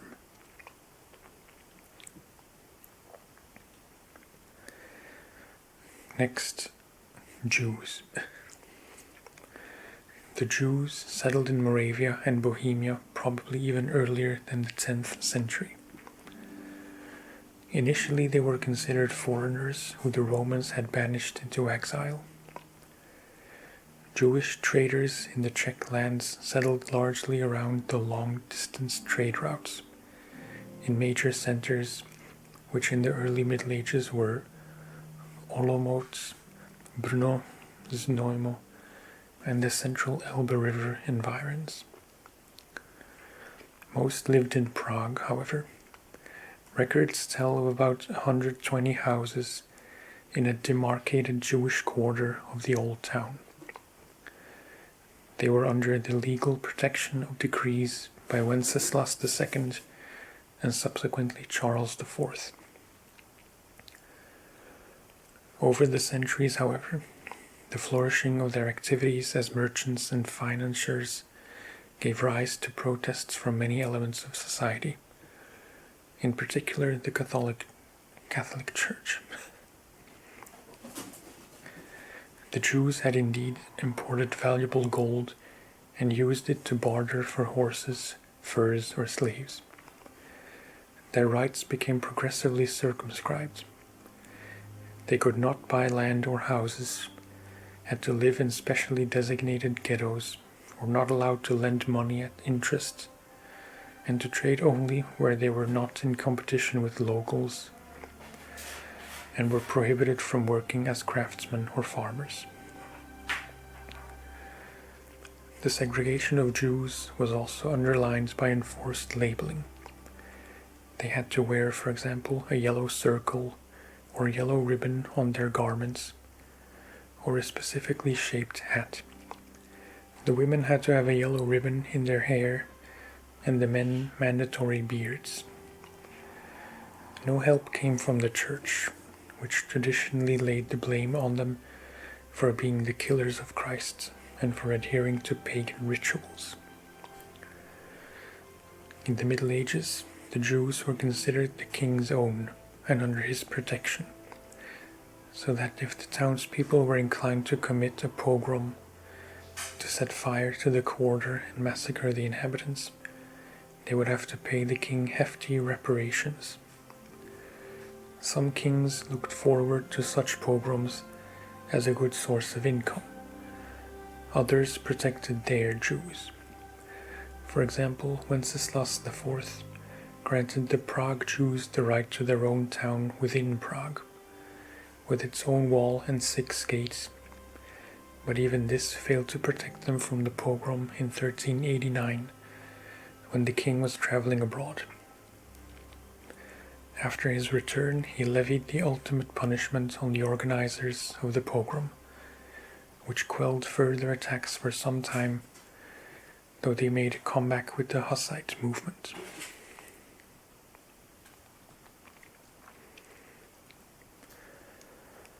Next is kitchens. Medieval kitchens differed in the countryside, the city, and at court. In earlier times, everything was cooked outdoors, while later, at the time of our narrative, stove hearths were built, which served for heating the home as well as cooking. Some kitchens had an open fireplace indoors, with the smoke drawn off by small windows and fume hoods. When we speak of the so-called smoke kitchen or black kitchen, this was largely a feature of taverns, mills, presbyteries, and manors, which got its name from the smoke-blackened walls around it.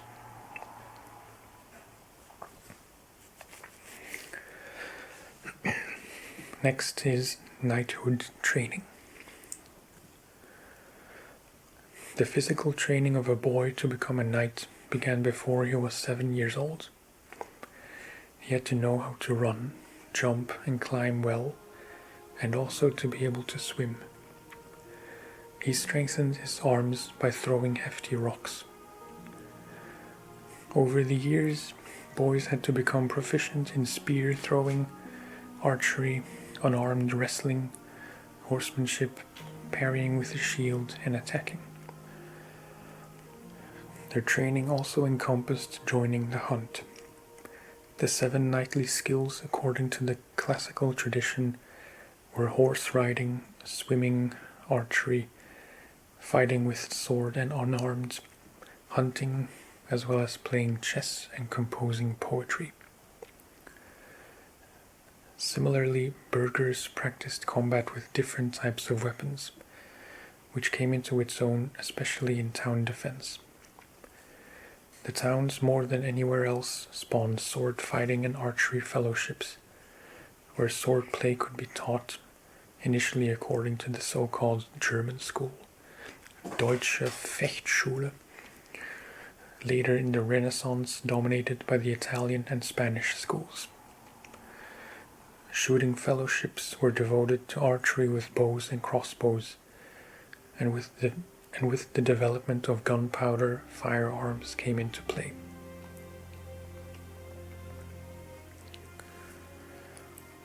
Next is the land army. The territorial army or provincial militia drew on nobles, princes, lords, squires, with their retinues, the garrison of clerical dignitaries, bishops, and from 1344 on, even the archbishop, the militias of royal towns, village bailiffs, and custodians. It served to defend the land and was called up as needed by the monarch.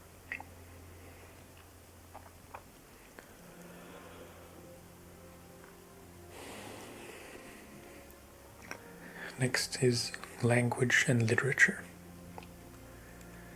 In the late 14th and early 15th centuries, both Czech and German were spoken in the Czech lands. German first appeared after German colonization and made its way largely into the towns, the upper classes, and literature, love poems, and bureaucratic language.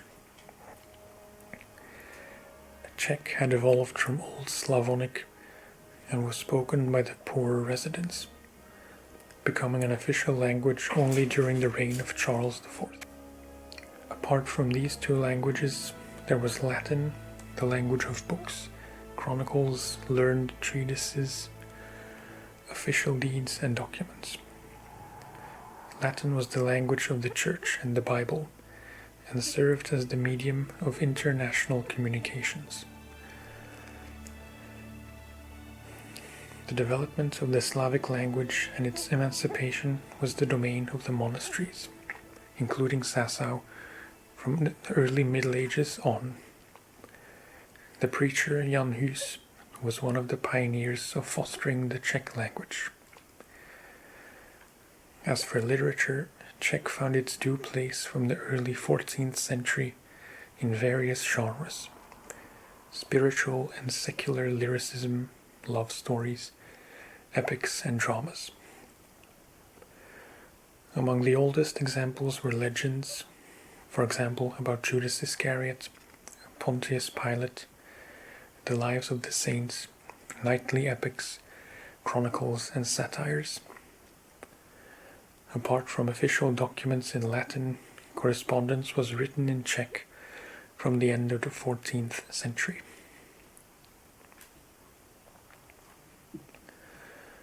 Next is liturgical items.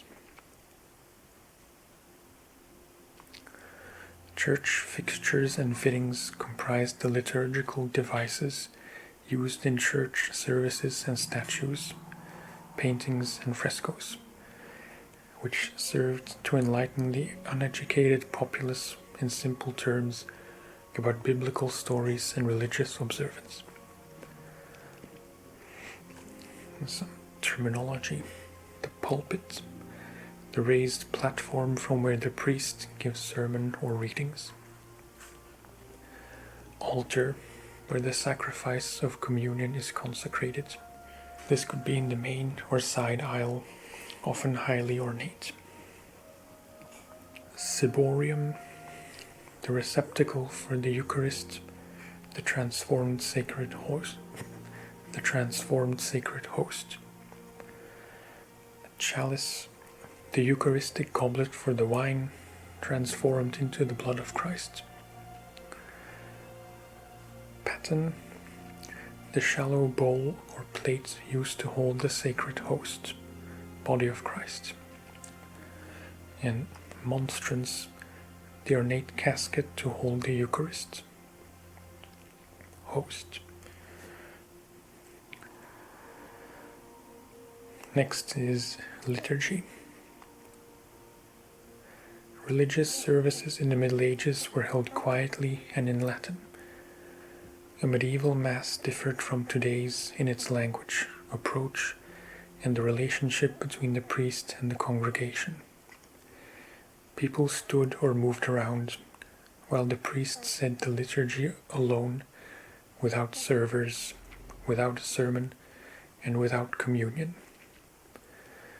He stood with his back to the congregation, facing the main altar at a distance from the faithful. The sermon was held quite apart from the Mass, in keeping with the special rite and in between services of worship. Holy Communion, the Eucharist, was available to the common folk only at Christmas and Easter. The inaccessibility of the sacred ritual, along with disgust at the state of the Church, later led to the revolutionary Hussite reform movement, which opened up both the Mass and the Eucharist rites to the wider populace.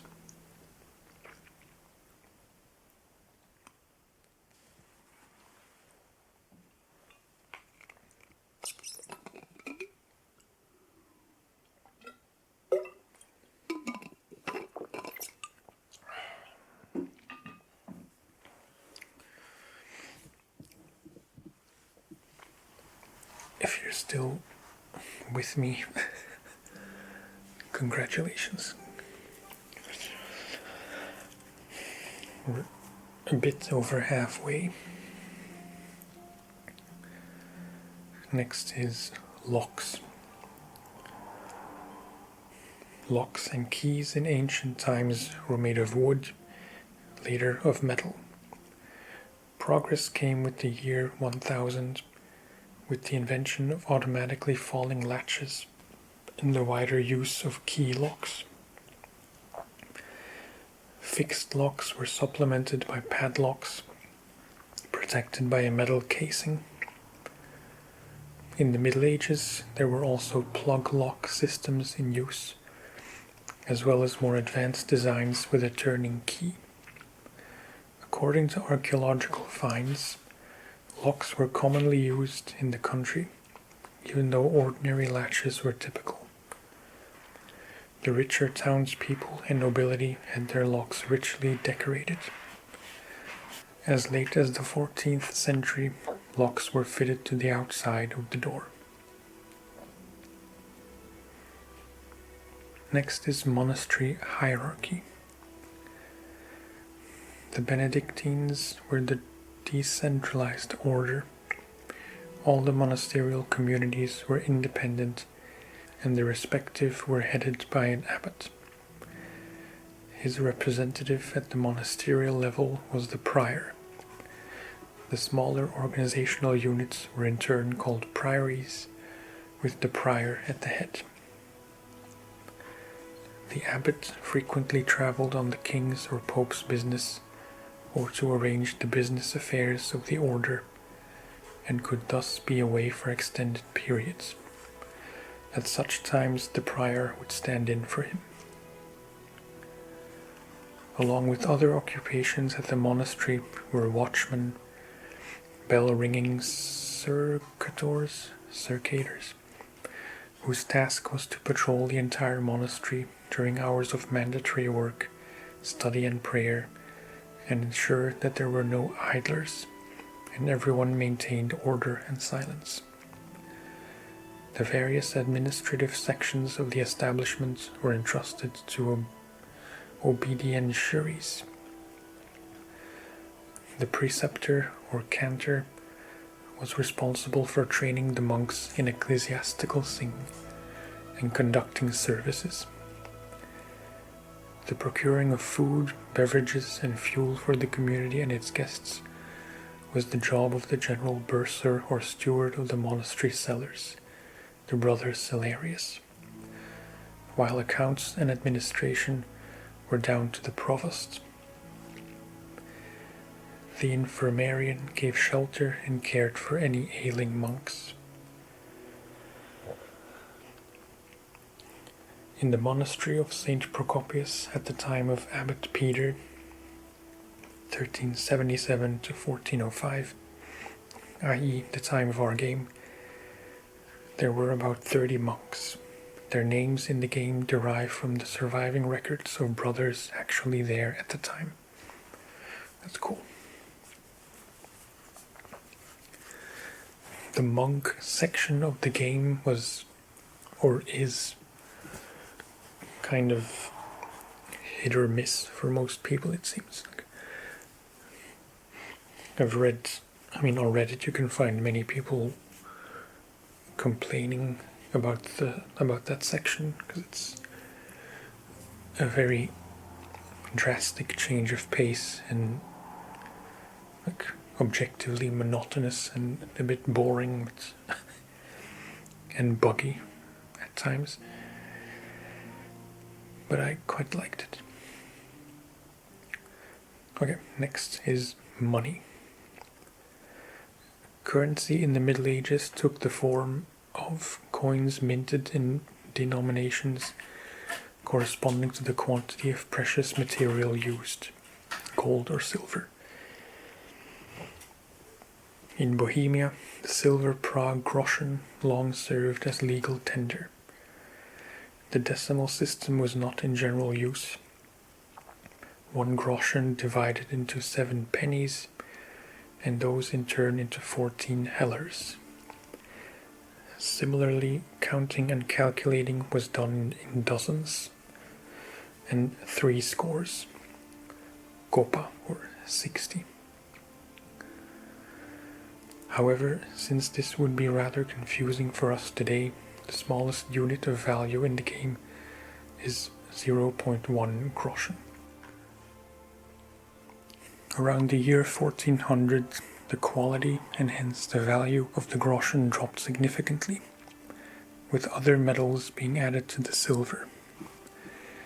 This was to do with overexploitation of the mining deposits of the most valuable metals around Gothenburg, central Bohemia, and Jihlava, or Iglau, in Moravia, and a shortage of goods for exchange with foreign countries. Economic and financial problems at that time led to growing anti-Semitism, a rise in crime, and ultimately the collapse of the Czech currency. Counterfeit coins were in circulation alongside genuine ones, despite the fact that counterfeiting was one of the most serious crimes and was punished by burning at the stake.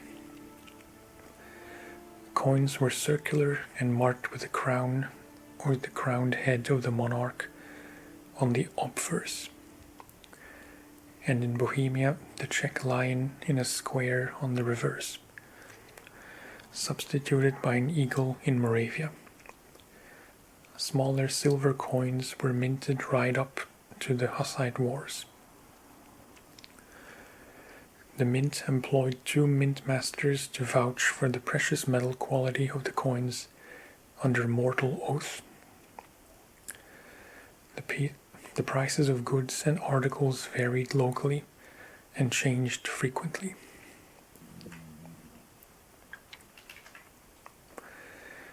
Next is morgue. The morgue was a simple building of wood or stone built near the church in a corner of the cemetery. It was the place where biers and coffins for the deceased were put.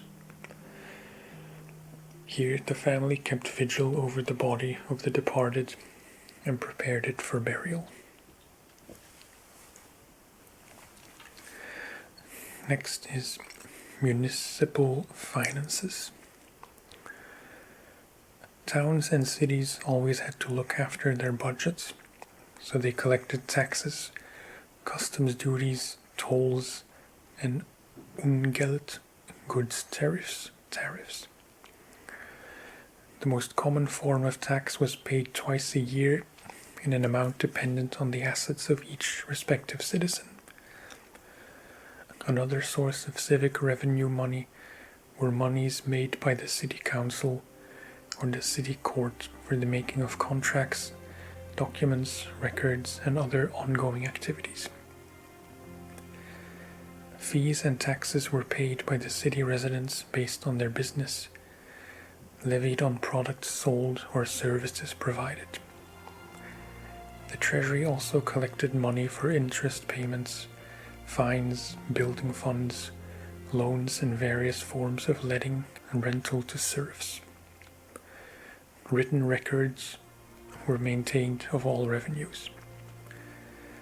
The city council paid out some of the money for the purchase of real estate, paid the nobility for defense and security, invested in schools, civic cultural development, churches, administration, and the salaries of city officials, construction, operation and maintenance, and the upkeep of municipal buildings.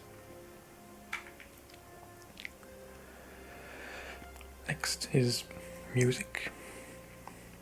Until the 11th century, music and singing were mostly liturgical, though also associated with everyday activities. In the world of religion, there were the Gregorian chants, taking their name from Pope Gregory the Great, or musical forms with Latin singing unaccompanied by instruments, used in the rites of the Roman Catholic Church. Why do I keep saying Catholic? Roman Catholic Church. The Middle Ages were not averse to singing, but a difficult time for musical instruments, since the Church frowned upon any kind of music other than vocal. For centuries, therefore, the instruments of old continued to be used, and no new ones were invented. Instrumental music in its own right gained prominence only in the 14th century, in the Ars Nova, or New Art period. The concept of an original musical work or composition was as yet unknown.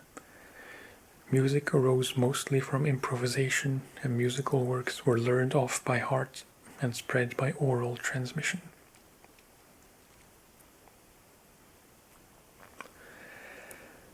Next, names and surnames. The period up to the 13th century was characterized by Slavonic names, mostly of pagan origin.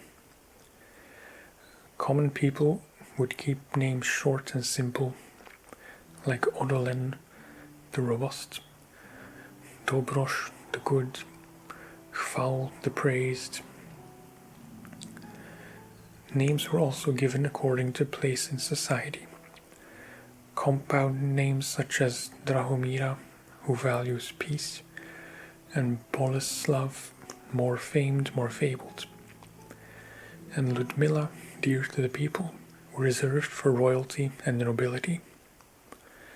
Christian names were derived from Latin: Paul, Sylvester, Florian; Hebrew: James, Daniel, John; and Greek: Andrew, Nicholas, Peter. Once Christianity took over completely, only names belonging to Christian martyrs were permitted. In the towns and the countryside, the prevailing names were John, Peter, Margaret, Catherine, and Anna, while the nobility retained the privilege of using names like Sophia, Elizabeth, Jacob, Ulrich, and Hermann. Additional bynames added information about the location of the family seats, social or religious standing, or about relationships with relatives.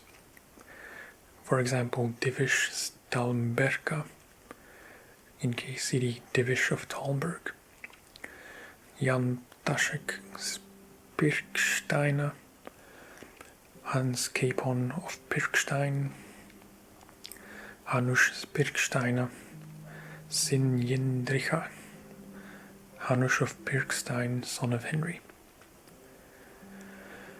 In addition, sometimes an epithet would be used, for example, Jan Zajic, Anakin Hare, or Valdek, Jan the Younger of Radek, etc. The growing population and the limited number of first names gave rise to the surname as we know it today. The surname was derived from the place where the person lived, like in English, for example, hill, woods, forest; from their occupation, coachman, miller, smith; from their physiognomy or appearance, ruddy, small, brown; or were patronymics, derived from the father's forename, Davis, Little John; or matrimonics, derived from the mother's forename, Marriott, Beaton. Next is nobility. The nobility, or aristocracy, was the highest level of feudal society beneath the monarch, with the power and legal privileges commensurate with their landed title or family crest. They were directly answerable to the king, and the lands in their possession were only leaseholds, for which they had to pay the king dues and were obligated to provide military assistance in the event of war.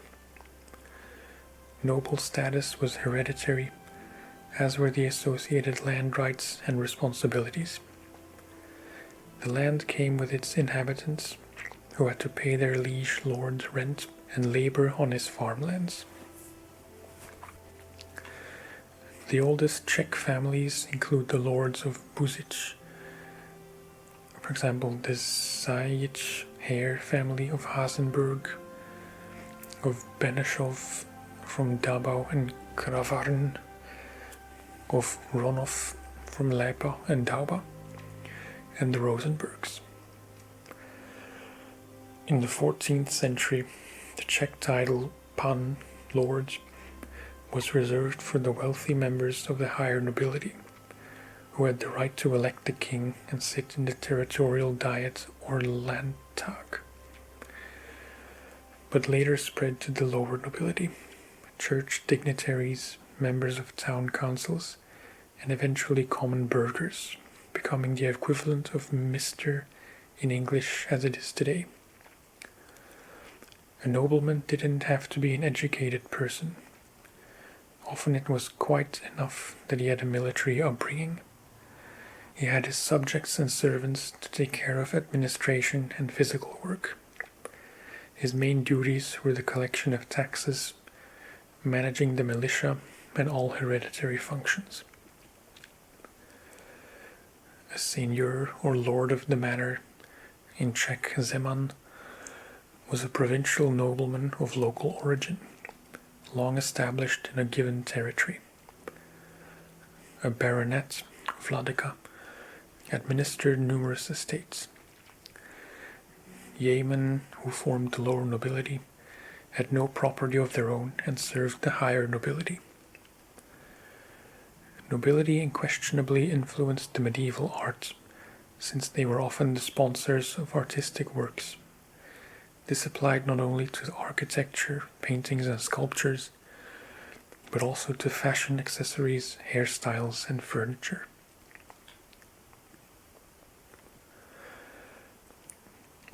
Next is paganism. Pagan ways survived in Bohemia even after the adoption of Christianity, mainly in the form of the folk traditions and customs. These contained elements from the centuries of the Celts, Germans, and Slavs, the respective influences intermingling over time and becoming more and more adapted to Christianity. Some customs kept their original form, for example, folk superstitions and rhymes. Others gave way to church pressure completely. Paganism in the Slavic countries survived in motifs adorning jewelry and objects, in folk medicine, and in the form of holidays.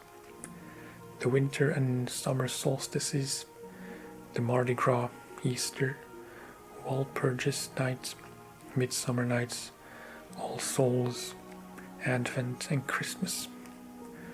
All were modeled on original pagan celebrations, but were renamed under Christianity and modified in content.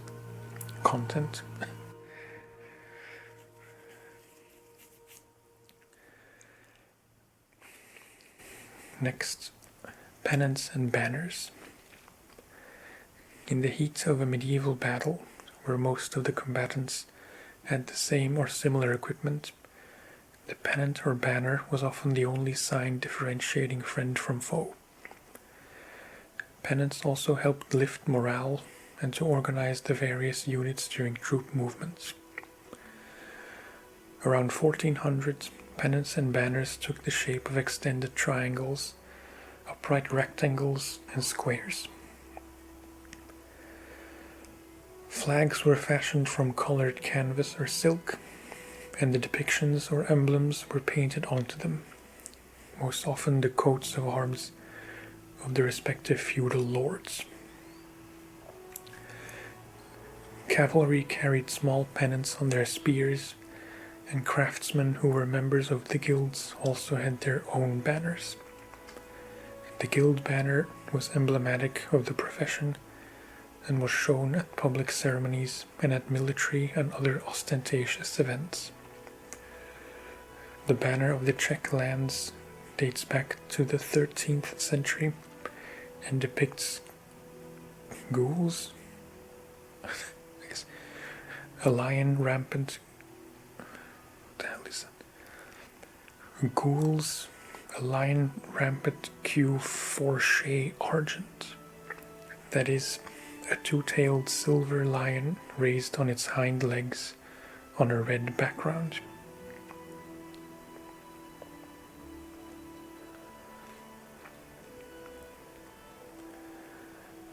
Next is pilgrimage. Religious pilgrimages were an important part of the Christian world. There were a number of reasons for embarking on a pilgrimage: the pursuit of forgiveness of sins, curtailment of purgatory for the soul of the pilgrim or his loved ones, requests for healing or other divine help, expressing thanksgiving or profound piety in an effort to deepen it. The destinations of pilgrimages were places connected with Christ's life and work, or places where saints had lived or were interred. The most important pilgrimage site was the city of Jerusalem and the place of the Holy Sepulchre. The most frequented sites in Europe were Rome, the seat of the popes, associated with the work of Saint Peter, and the city of Santiago de Compostela and the relics of St. James. In Bohemia, the most important pilgrimage site was Prague, where the remains of several saints were interred over time, the most important of which was the country's patron saint, Saint Wenceslas, who was laid to rest in St. Vitus Cathedral. To carry out a pilgrimage was to undergo a strenuous and often hazardous journey, whether by land or by sea, and it was a significant achievement for an individual. Providing shelter and assistance to a pilgrim was considered a moral deed. Naturally, the development of the pilgrimage became linked to commercial elements, especially around pilgrimage sites and inns along the route.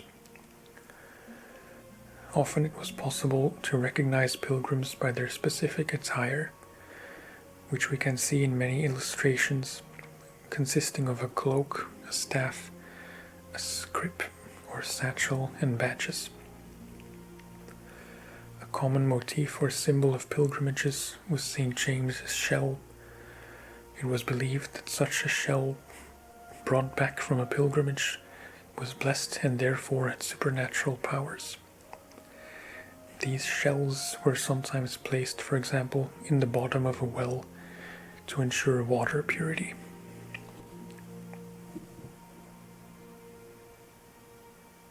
Next is the pillory.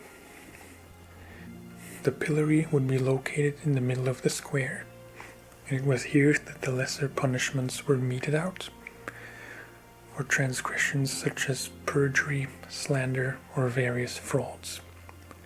It was typically a wooden or stone pillar to which the convicted were tied by a chain for a specific time, hours, or even days.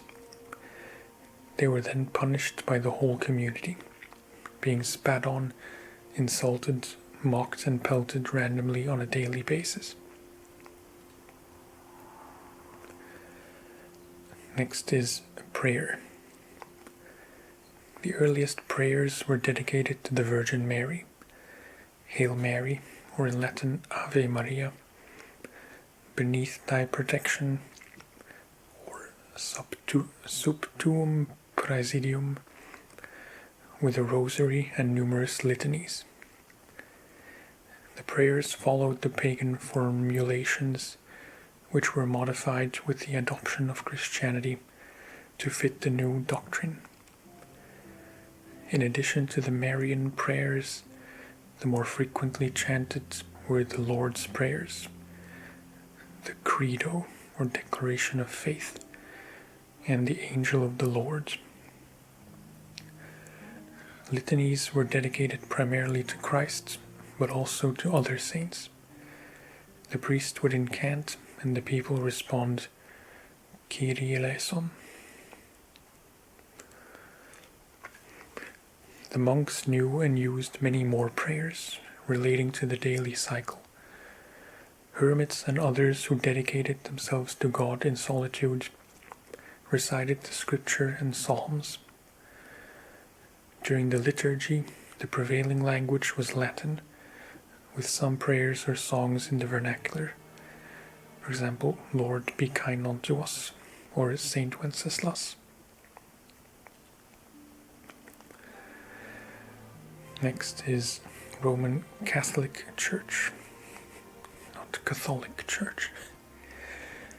In the pre-Hussite period, the church held extensive estates, sometimes exceeding in value the property of the nobility or even the king himself. The church also collected various taxes and fees, which led to conflicts not only between the church and the secular world, but within the church itself. In addition to the clergymen, priests, and their helpers, the ecclesiastical establishment was also represented by votaries, archbishops, church officials, clerics, and monks. Altogether, the church nourished and employed about a tenth of the population.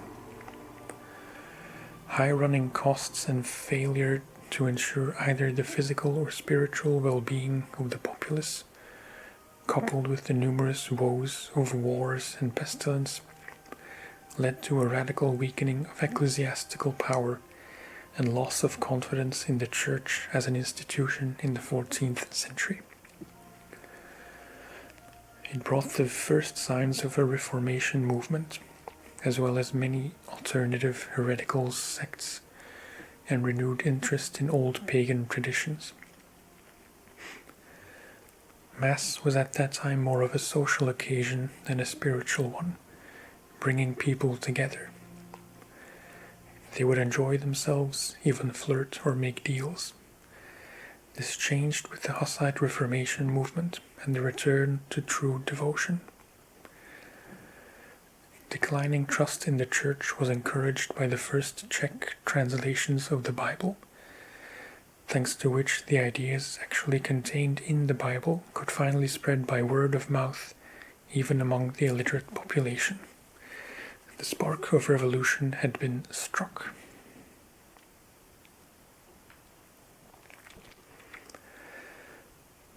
Next is safe conduct. The safe conduct document was issued by a member of the highest social tier to guarantee the bearer's safety. Most often it gave protection in a particular territory during the journey, and sometimes the bearer was also provided with an armed escort. For example, Jan Hus received a letter of safe conduct from Sigismund of Luxembourg when he went to the Council of Constance. He did indeed survive the journey in good health, though the safe conduct did nothing to save him from being sentenced by the ecclesiastical court there to burn at the stake.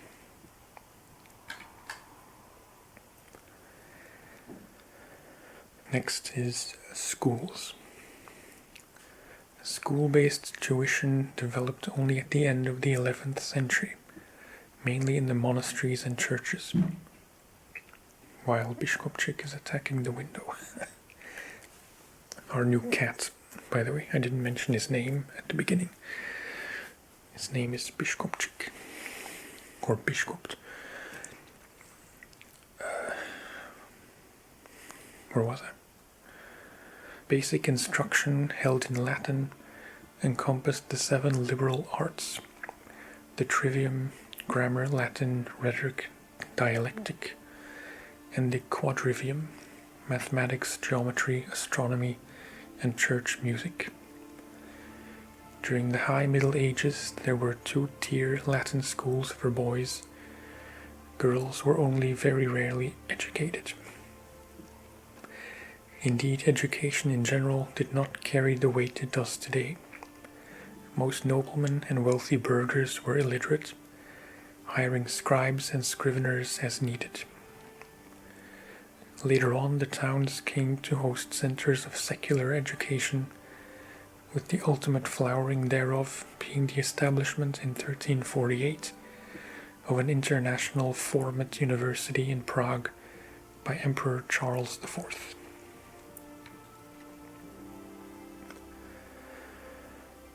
Next is a slaughterhouse. The slaughterhouse, or shambles, was located on the edge of town. This was the only place that animals could be slaughtered, with butchers' stalls springing up around them. The cattle were examined by the guild master. Only if he vouched for their health could they be slaughtered and sold by the butchers. Butchering elsewhere was punishable by a fine. Next, sources of light. The main source of domestic light after sunset consisted of fire pits or fireplaces.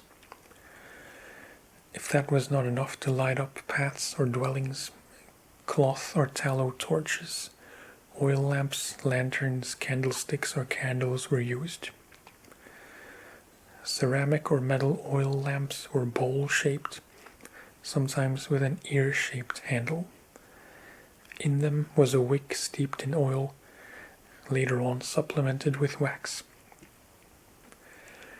In the richer homes, there were chandeliers with candles hanging on chains from the ceiling. In villages, there were simple lamps, burning tallow instead of vegetable oil, and torches made of split lumber. Tallow candles stank, smoked, and dripped. They had to be constantly wiped and the tallow collected for reuse, and therefore they were mounted on candlesticks with a bowl at the base. In Central Europe in the Middle Ages, beeswax was considered an extremely precious commodity, and also made its appearance as a means of exchange among guilds. Payment in wax.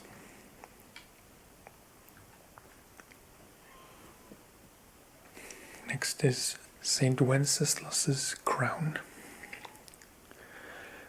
After the coronation of Charles IV as King of Bohemia, a new and singular ceremonial jewel was fashioned, the crown of Saint Wenceslas. It was made from the old Primislid crown, and the monarch himself dedicated it to Saint Wenceslas.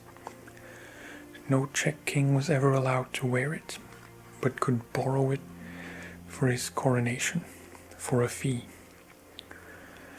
The crown is of pure gold with gemstones and pearls, kept in a strong room with 7 locks above the chapel of Saint Wenceslas in Prague Cathedral. The keys are held by the leaders of the Czech state, the president, the prime minister, the archbishop of Prague, etc. There is a legend that if the crown is worn on the head of anyone other than the rightful Czech king, the wearer will soon die. It is reported that during World War II, the Nazi Reichsprotector for Bohemia and Moravia, Reinhard Heydrich, put it on and died shortly afterwards at the hands of assassins. The story is probably apocryphal, but certainly interesting. Okay. We have reached the letter T. Next is tithes. A tithe is the name for a compulsory tax levied since ancient times. It was paid to the parish priest or other religious institution. The term tithe comes from Old English and means 1/10. The amount of the tithe being 1/10 of the value of the harvest. The inhabitants of monastery estates had the misfortune to be taxed twice by the church, once in the form of a tithe, the second time as a mandatory levy for their occupation of church land.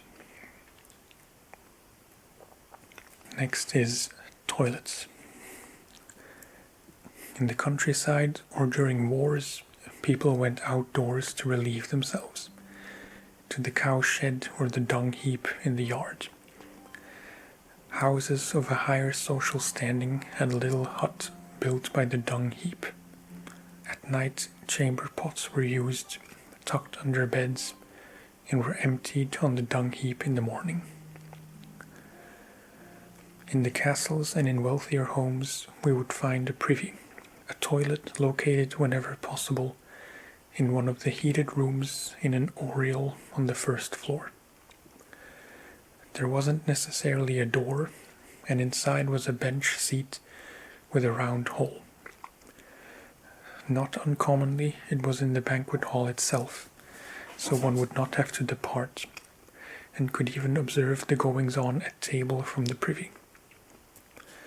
Privies used to be in a niche cut in the wall, with a sloping vent shaft leading to the outside of the building.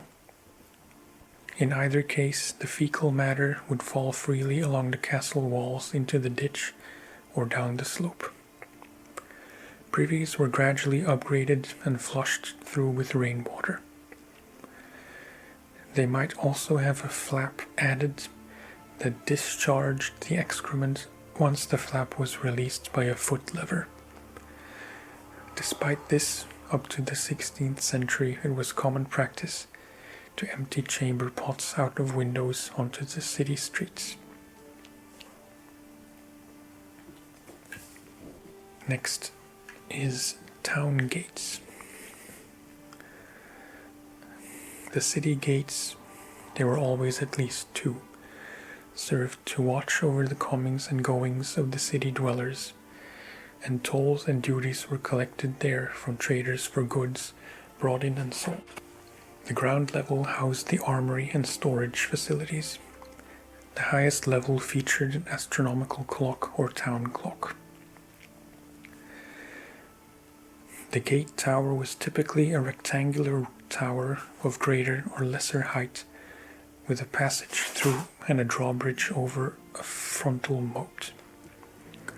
The walls of some cities also included a water gate, through which the townspeople made their way to the water supply. There were also dedicated gates for the executioner and his henchmen, for unclean people, as well as Jewish gates. After closing time, it was only possible to enter the city with a special permit from the councillors. Anyone who failed to make it back in time had to spend the night outside the city walls.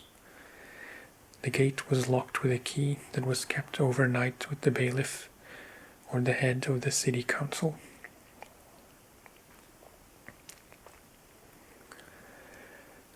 Next, towns and cities. In the Middle Ages, the merchant settlements and villages on major trade routes or around castles became the first towns.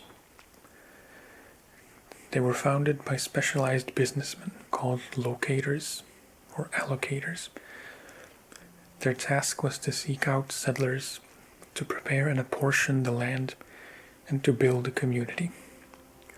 The rulers set down the rights and obligations concerning the locators and settlers. For example, the level and method of collecting taxes and benefits, town privilege rules of self-government, capital justice rights, trading, market rights, and 1 mile right, extending to 1 mile beyond the town walls, and brewing and handling beer, brewing rights. Newly established settlements and cities were often exempt from taxes for a certain period. Hence many Czech villages are called lota, or grace periods. Towns were of different types: royal, seigneurial, mining, and dowry, which belonged to the queen. Seigneurial towns were divided into ecclesiastical, secular, feudal, and those of the royal chamber. Apart from the feudal settlements, towns were mostly rectangular in layout, with streets perpendicular to the central square, featuring a rathaus, a town hall, market, and a church. Rathaus. Until the 14th century, the main streets and squares of the largest towns remained unpaved. Waste was emptied directly into the streets or thrown into waste pits dug around the houses, despite the fact that sanitation had existed since antiquity. Gutters of rammed earth carried sewage and rainwater alongside the streets, and an unpleasant smell remained hovering over the town. Settlements were surrounded by wooden palisades, and from the second half of the 13th century, there had to be at least 2 gates through it. In KCD, we reconstructed the towns based on a range of medieval designs, mostly larger and wealthier than they were in reality.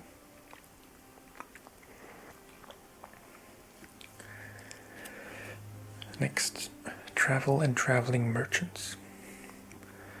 Travel was dangerous in the Middle Ages, but necessary, especially for traders. The roads differed by their purpose. Trade routes had river fords, bridges, inns, signposts, milestones, and so on. Pilgrimage routes were without such luxuries. A person was able to cover about 25 to 30 kilometers per day by wagon. Wayfarers would overnight at inns near road junctions, their goods stored in a depot. In times of instability and chaos, the kind in which the KCD story takes place, traders and travelers would often be waylaid by marauders, which led to traveling in groups with a hired armed escort. Bohemia imported canvas, silk, and other textiles, weapons, wine, salt, seafood, saltwater fish, southern fruit, spices, and other exotic and luxury goods. Goods exported included wheat, butter, honey, beeswax, beer, malt, freshwater fish, cheeses, and other local products. Next is the trebuchet. The trebuchet is a siege weapon used to break up enemy formations or to smash gates and battlement walls. Although it resembled a catapult, its mechanism is different. The main contraption is a leverage mechanism with a counterweight on one side and a projectile sling on the other. The counterweight sets the entire arm in motion, and the projectile, most often a dressed stone, flies up to several hundred meters along its ballistic trajectory. Apart from stones, the payload could be burning bales of straw, dead bodies, or barrels of feces. The disadvantage of the weapon was how demanding and time-consuming it was to load. Next, trial by ordeal. Apart from resolution by municipal or territorial courts of justice, up to the 14th century it was common, though unofficial, in Bohemia to turn to God's judgment, or trial by ordeal. Guilt or innocence was proved by appealing to God. He had to judge guilt or innocence. A typical ordeal was to be put to the test by fire, hot water, poison, or dueling with the counterparty. The trial often ended in injury or even the death of the accused or the accuser. Next is university. One of the oldest universities in Europe was Prague University, later Charles University, founded in 1348 by Charles IV. Students could study here at the arts, theological, medical, and later on law faculties or schools.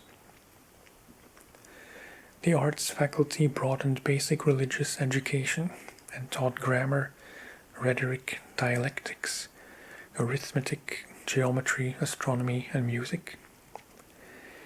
In the early 15th century, more than 1,000 students were taught here and were also provided with college accommodation. A total of 80% of the students at the University of Prague came from abroad, mainly from Hungary, Austria, Poland, and Germany.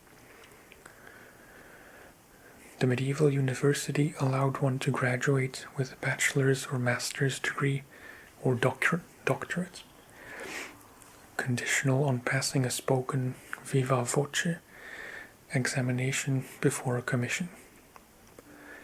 Some disciplines were studied for far longer than today, even more than 10 years. After passing the final examination, the student received a diploma. From the earliest times, the university was headed by a rector, assisted by deans of the various faculties, followed by members of the University Council, and below them the numerous tutors, professors, and cantors. Among others who lectured at the university was the preacher and reformer Jan Hus.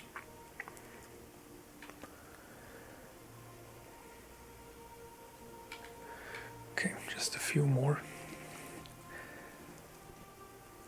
8 to be exact. Next is Venoms and Poisons, a fairly common method of dealing with socio-political issues. The most commonly used poisons were the alkaloids of henbane, datura flower or devil snare, hemlock, or of toadstools mixed into food or drink.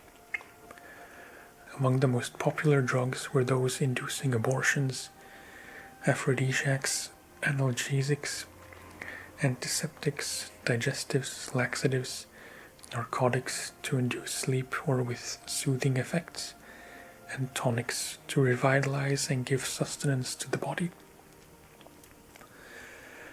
One of the worst cases of food poisoning that impacted the wider rural society involved rye infected with the parasitic ergot fungus. Before the resource of the poisoning was discovered, thousands of people could be affected, which often led to accusations against some local witch, since ergot, in a sublethal dose, brings on delirium and hallucinations. Indeed, quite often the underlying cause of witchery superstitions and allegations was nothing other than intoxication by psychoactive substances, sometimes used in the making of lotions and potions.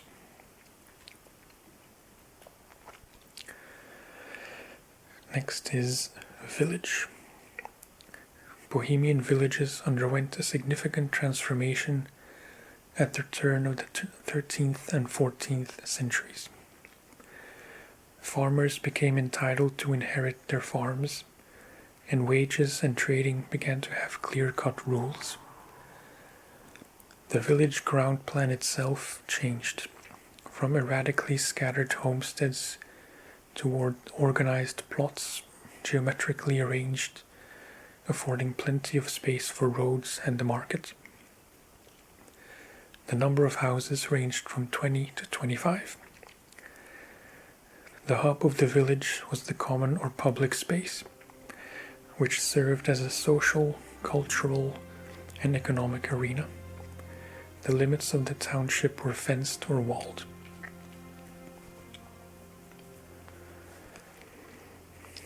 Next, water mills.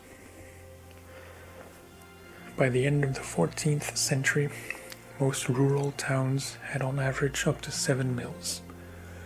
Water-powered forging mills, wash mills, sawmills, water pumps, bellows in foundries and smelters, and for beating hemp. Each mill consisted of 3 parts: the engine, the transmission system, and the work equipment. The driving mechanism or engine was a water wheel, and the gearing or transmission system consisted of many gears to convert the force from the slow-moving mill wheel to fast motion.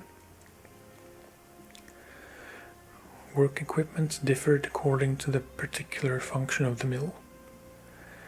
At the heart of grain mills were millstones, a lower stationary bedstone, and an upper rotating runner.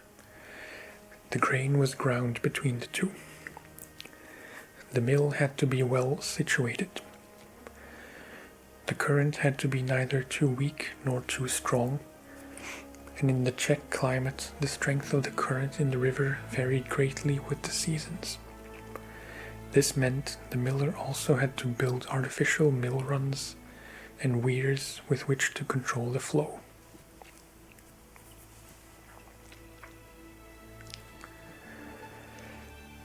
Next is weapons. Weapons made of wood, stone, bone, and antler served mankind since prehistoric times. Initially, given materials, the weapons of choice were pointed for stabbing, spears, knives, arrows, etc.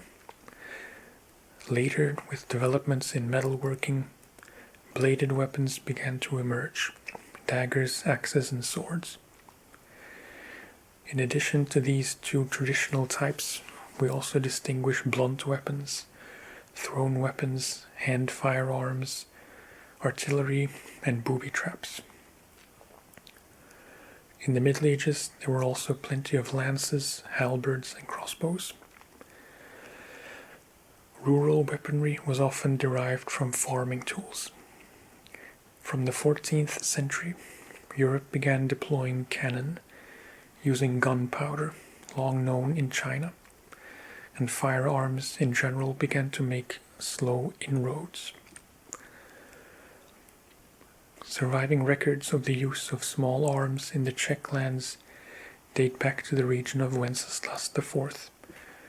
They were used in 1398 during the siege of the Archbishop's mansion in Kiri, near Prague.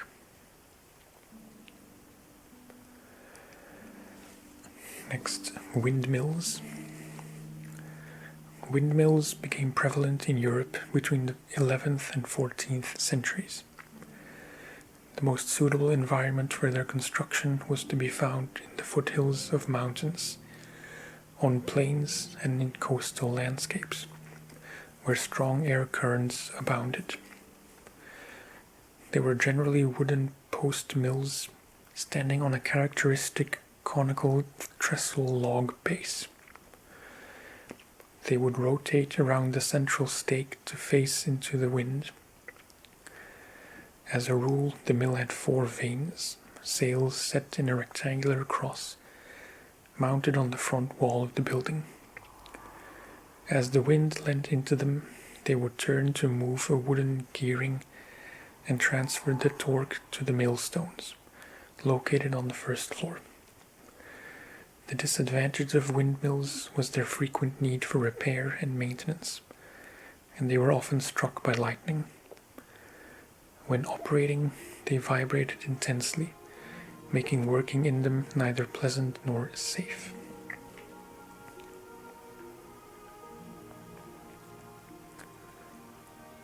Only 3 more.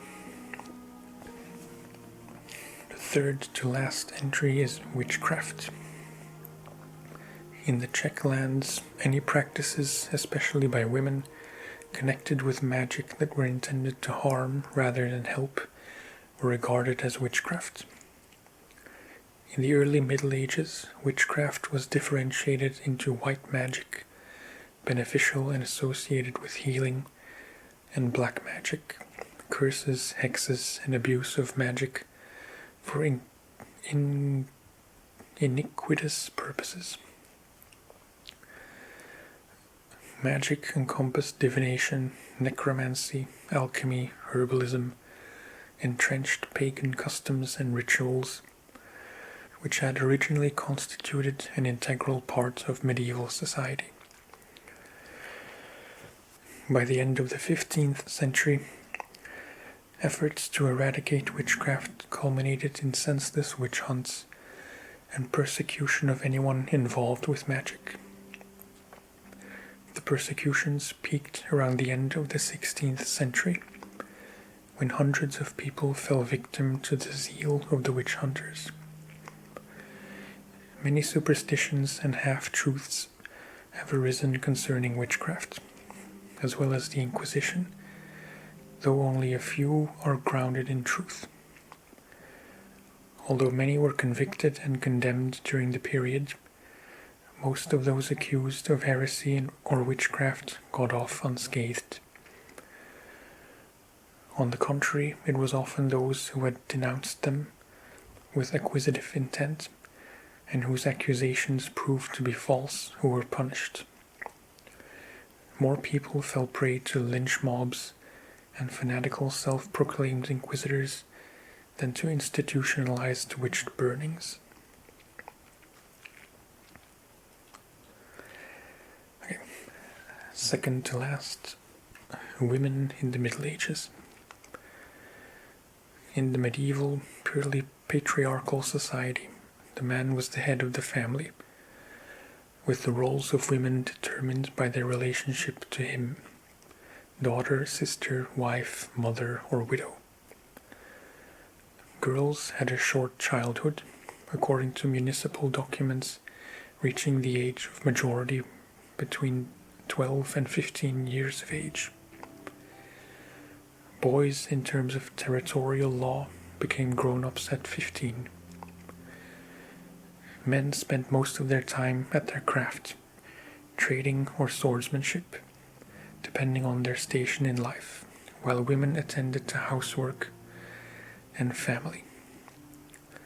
Only a widow could obtain permission to conduct a trade or a craft activity, with the help of journeymen, of course.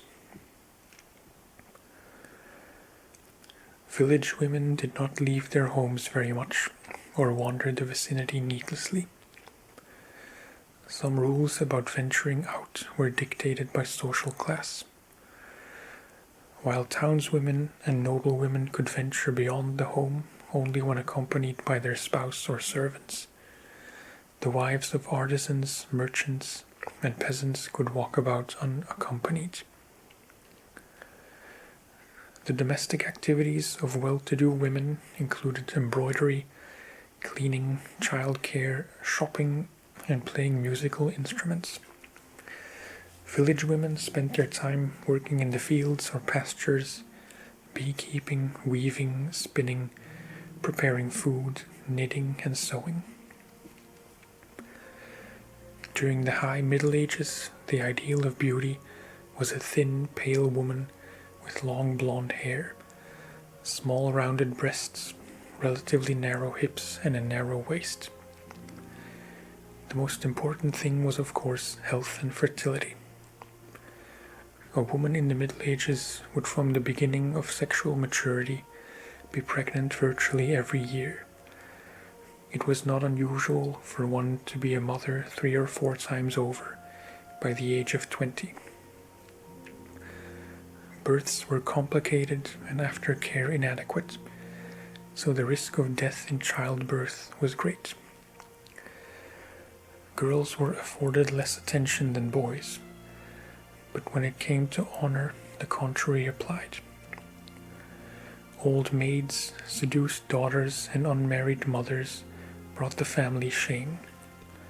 While boys inherited the livelihood, the parents of girls had to accumulate a dowry with which to compensate the bridegroom.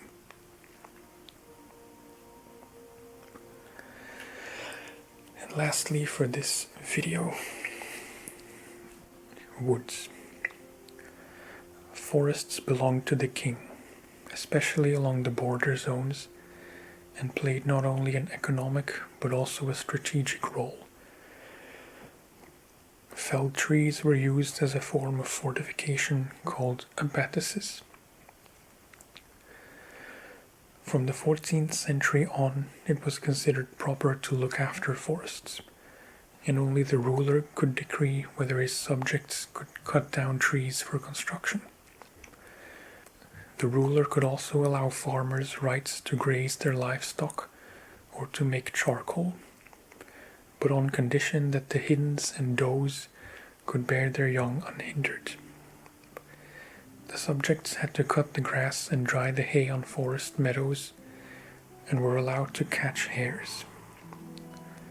Hunting of other game by anyone except the owner or his appointed huntsman was, however, prohibited under strict penalties. In the forests of the time, the tree cover was largely of beech and fir and mixed oak, in which only certain timber varieties would be felled. Oak for water structures, beech for charcoal burning, etc. Overall, forest cover in the Middle Ages suffered considerable intervention and in some places was completely wiped out. Okay. That was it for this first video, which will be very long, but I don't really care how long the videos are, and I hope you don't either. Personally, I kind of like when ASMR videos are, 2 hours long or more, because I tend to fall asleep to them anyway, so it's just, I guess there's less chance of ads waking me up. That was it for the general section. So next we'll do locations, which aren't nearly as numerous. The events are only a few. Society is relatively long. The characters, I think it's also pretty long, but I'd say this first video is definitely the longest one. But yeah, I hope you enjoyed this. I hope you found this in any way informative. I think it's kind of cool that they added this to the game, because the main, or one of the main selling points of the game is that it's so historically accurate compared to traditional medieval RPGs and such.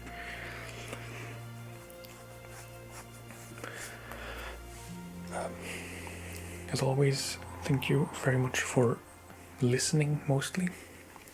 Also for watching, but there's not much to see. Take care, and I will talk to you next time. Bye-bye. Under Christian doctrine, baptism is the ritual shredding of original sin. Under Christian doctrine, the townspeople's livelihoods stemmed largely from trade, the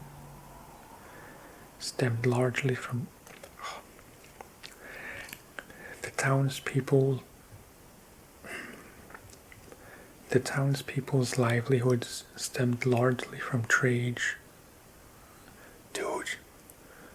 According to some sources, Prague at the time of charge. The noblemen's armies also camped at sites where provincial militias were gradually gathering, or while awaiting the arrival of reinforcements or allies. Long-term camping was challenging logistically, supplies always being the responsibility of the administrator of the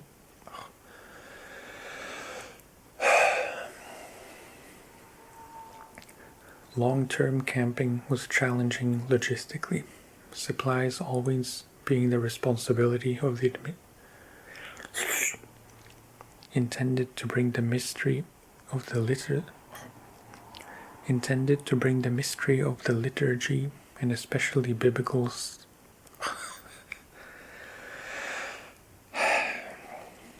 The most widely used animal fiber was wool for its good installation purpose. 15 largish sheaves, so few people could judge the authenticity of any record. The aim was not originality, but to portray the particular. I hate that word. The aim was not originality, but to portray the particular scene masterfully. Come on. The peasants made their own furniture from split and dressed planks of mat, established from the Neolithic period right through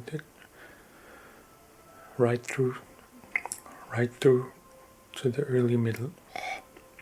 Knowledge about herbs was disseminated either by word or mouth.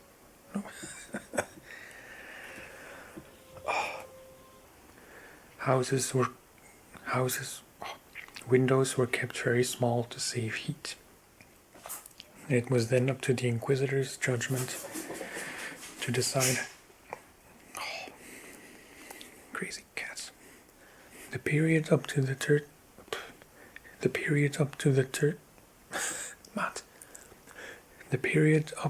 13th century, he had his subjects and servants to take care of administration and physical work. No. He had his He had his subjects and servants to take care of him. He had his subjects and servants to take care of administration and physical work. The most important pilgrimage site was the city of Jerusalem. The most important pilgrimage. Next is Saint Wenceslas Clown.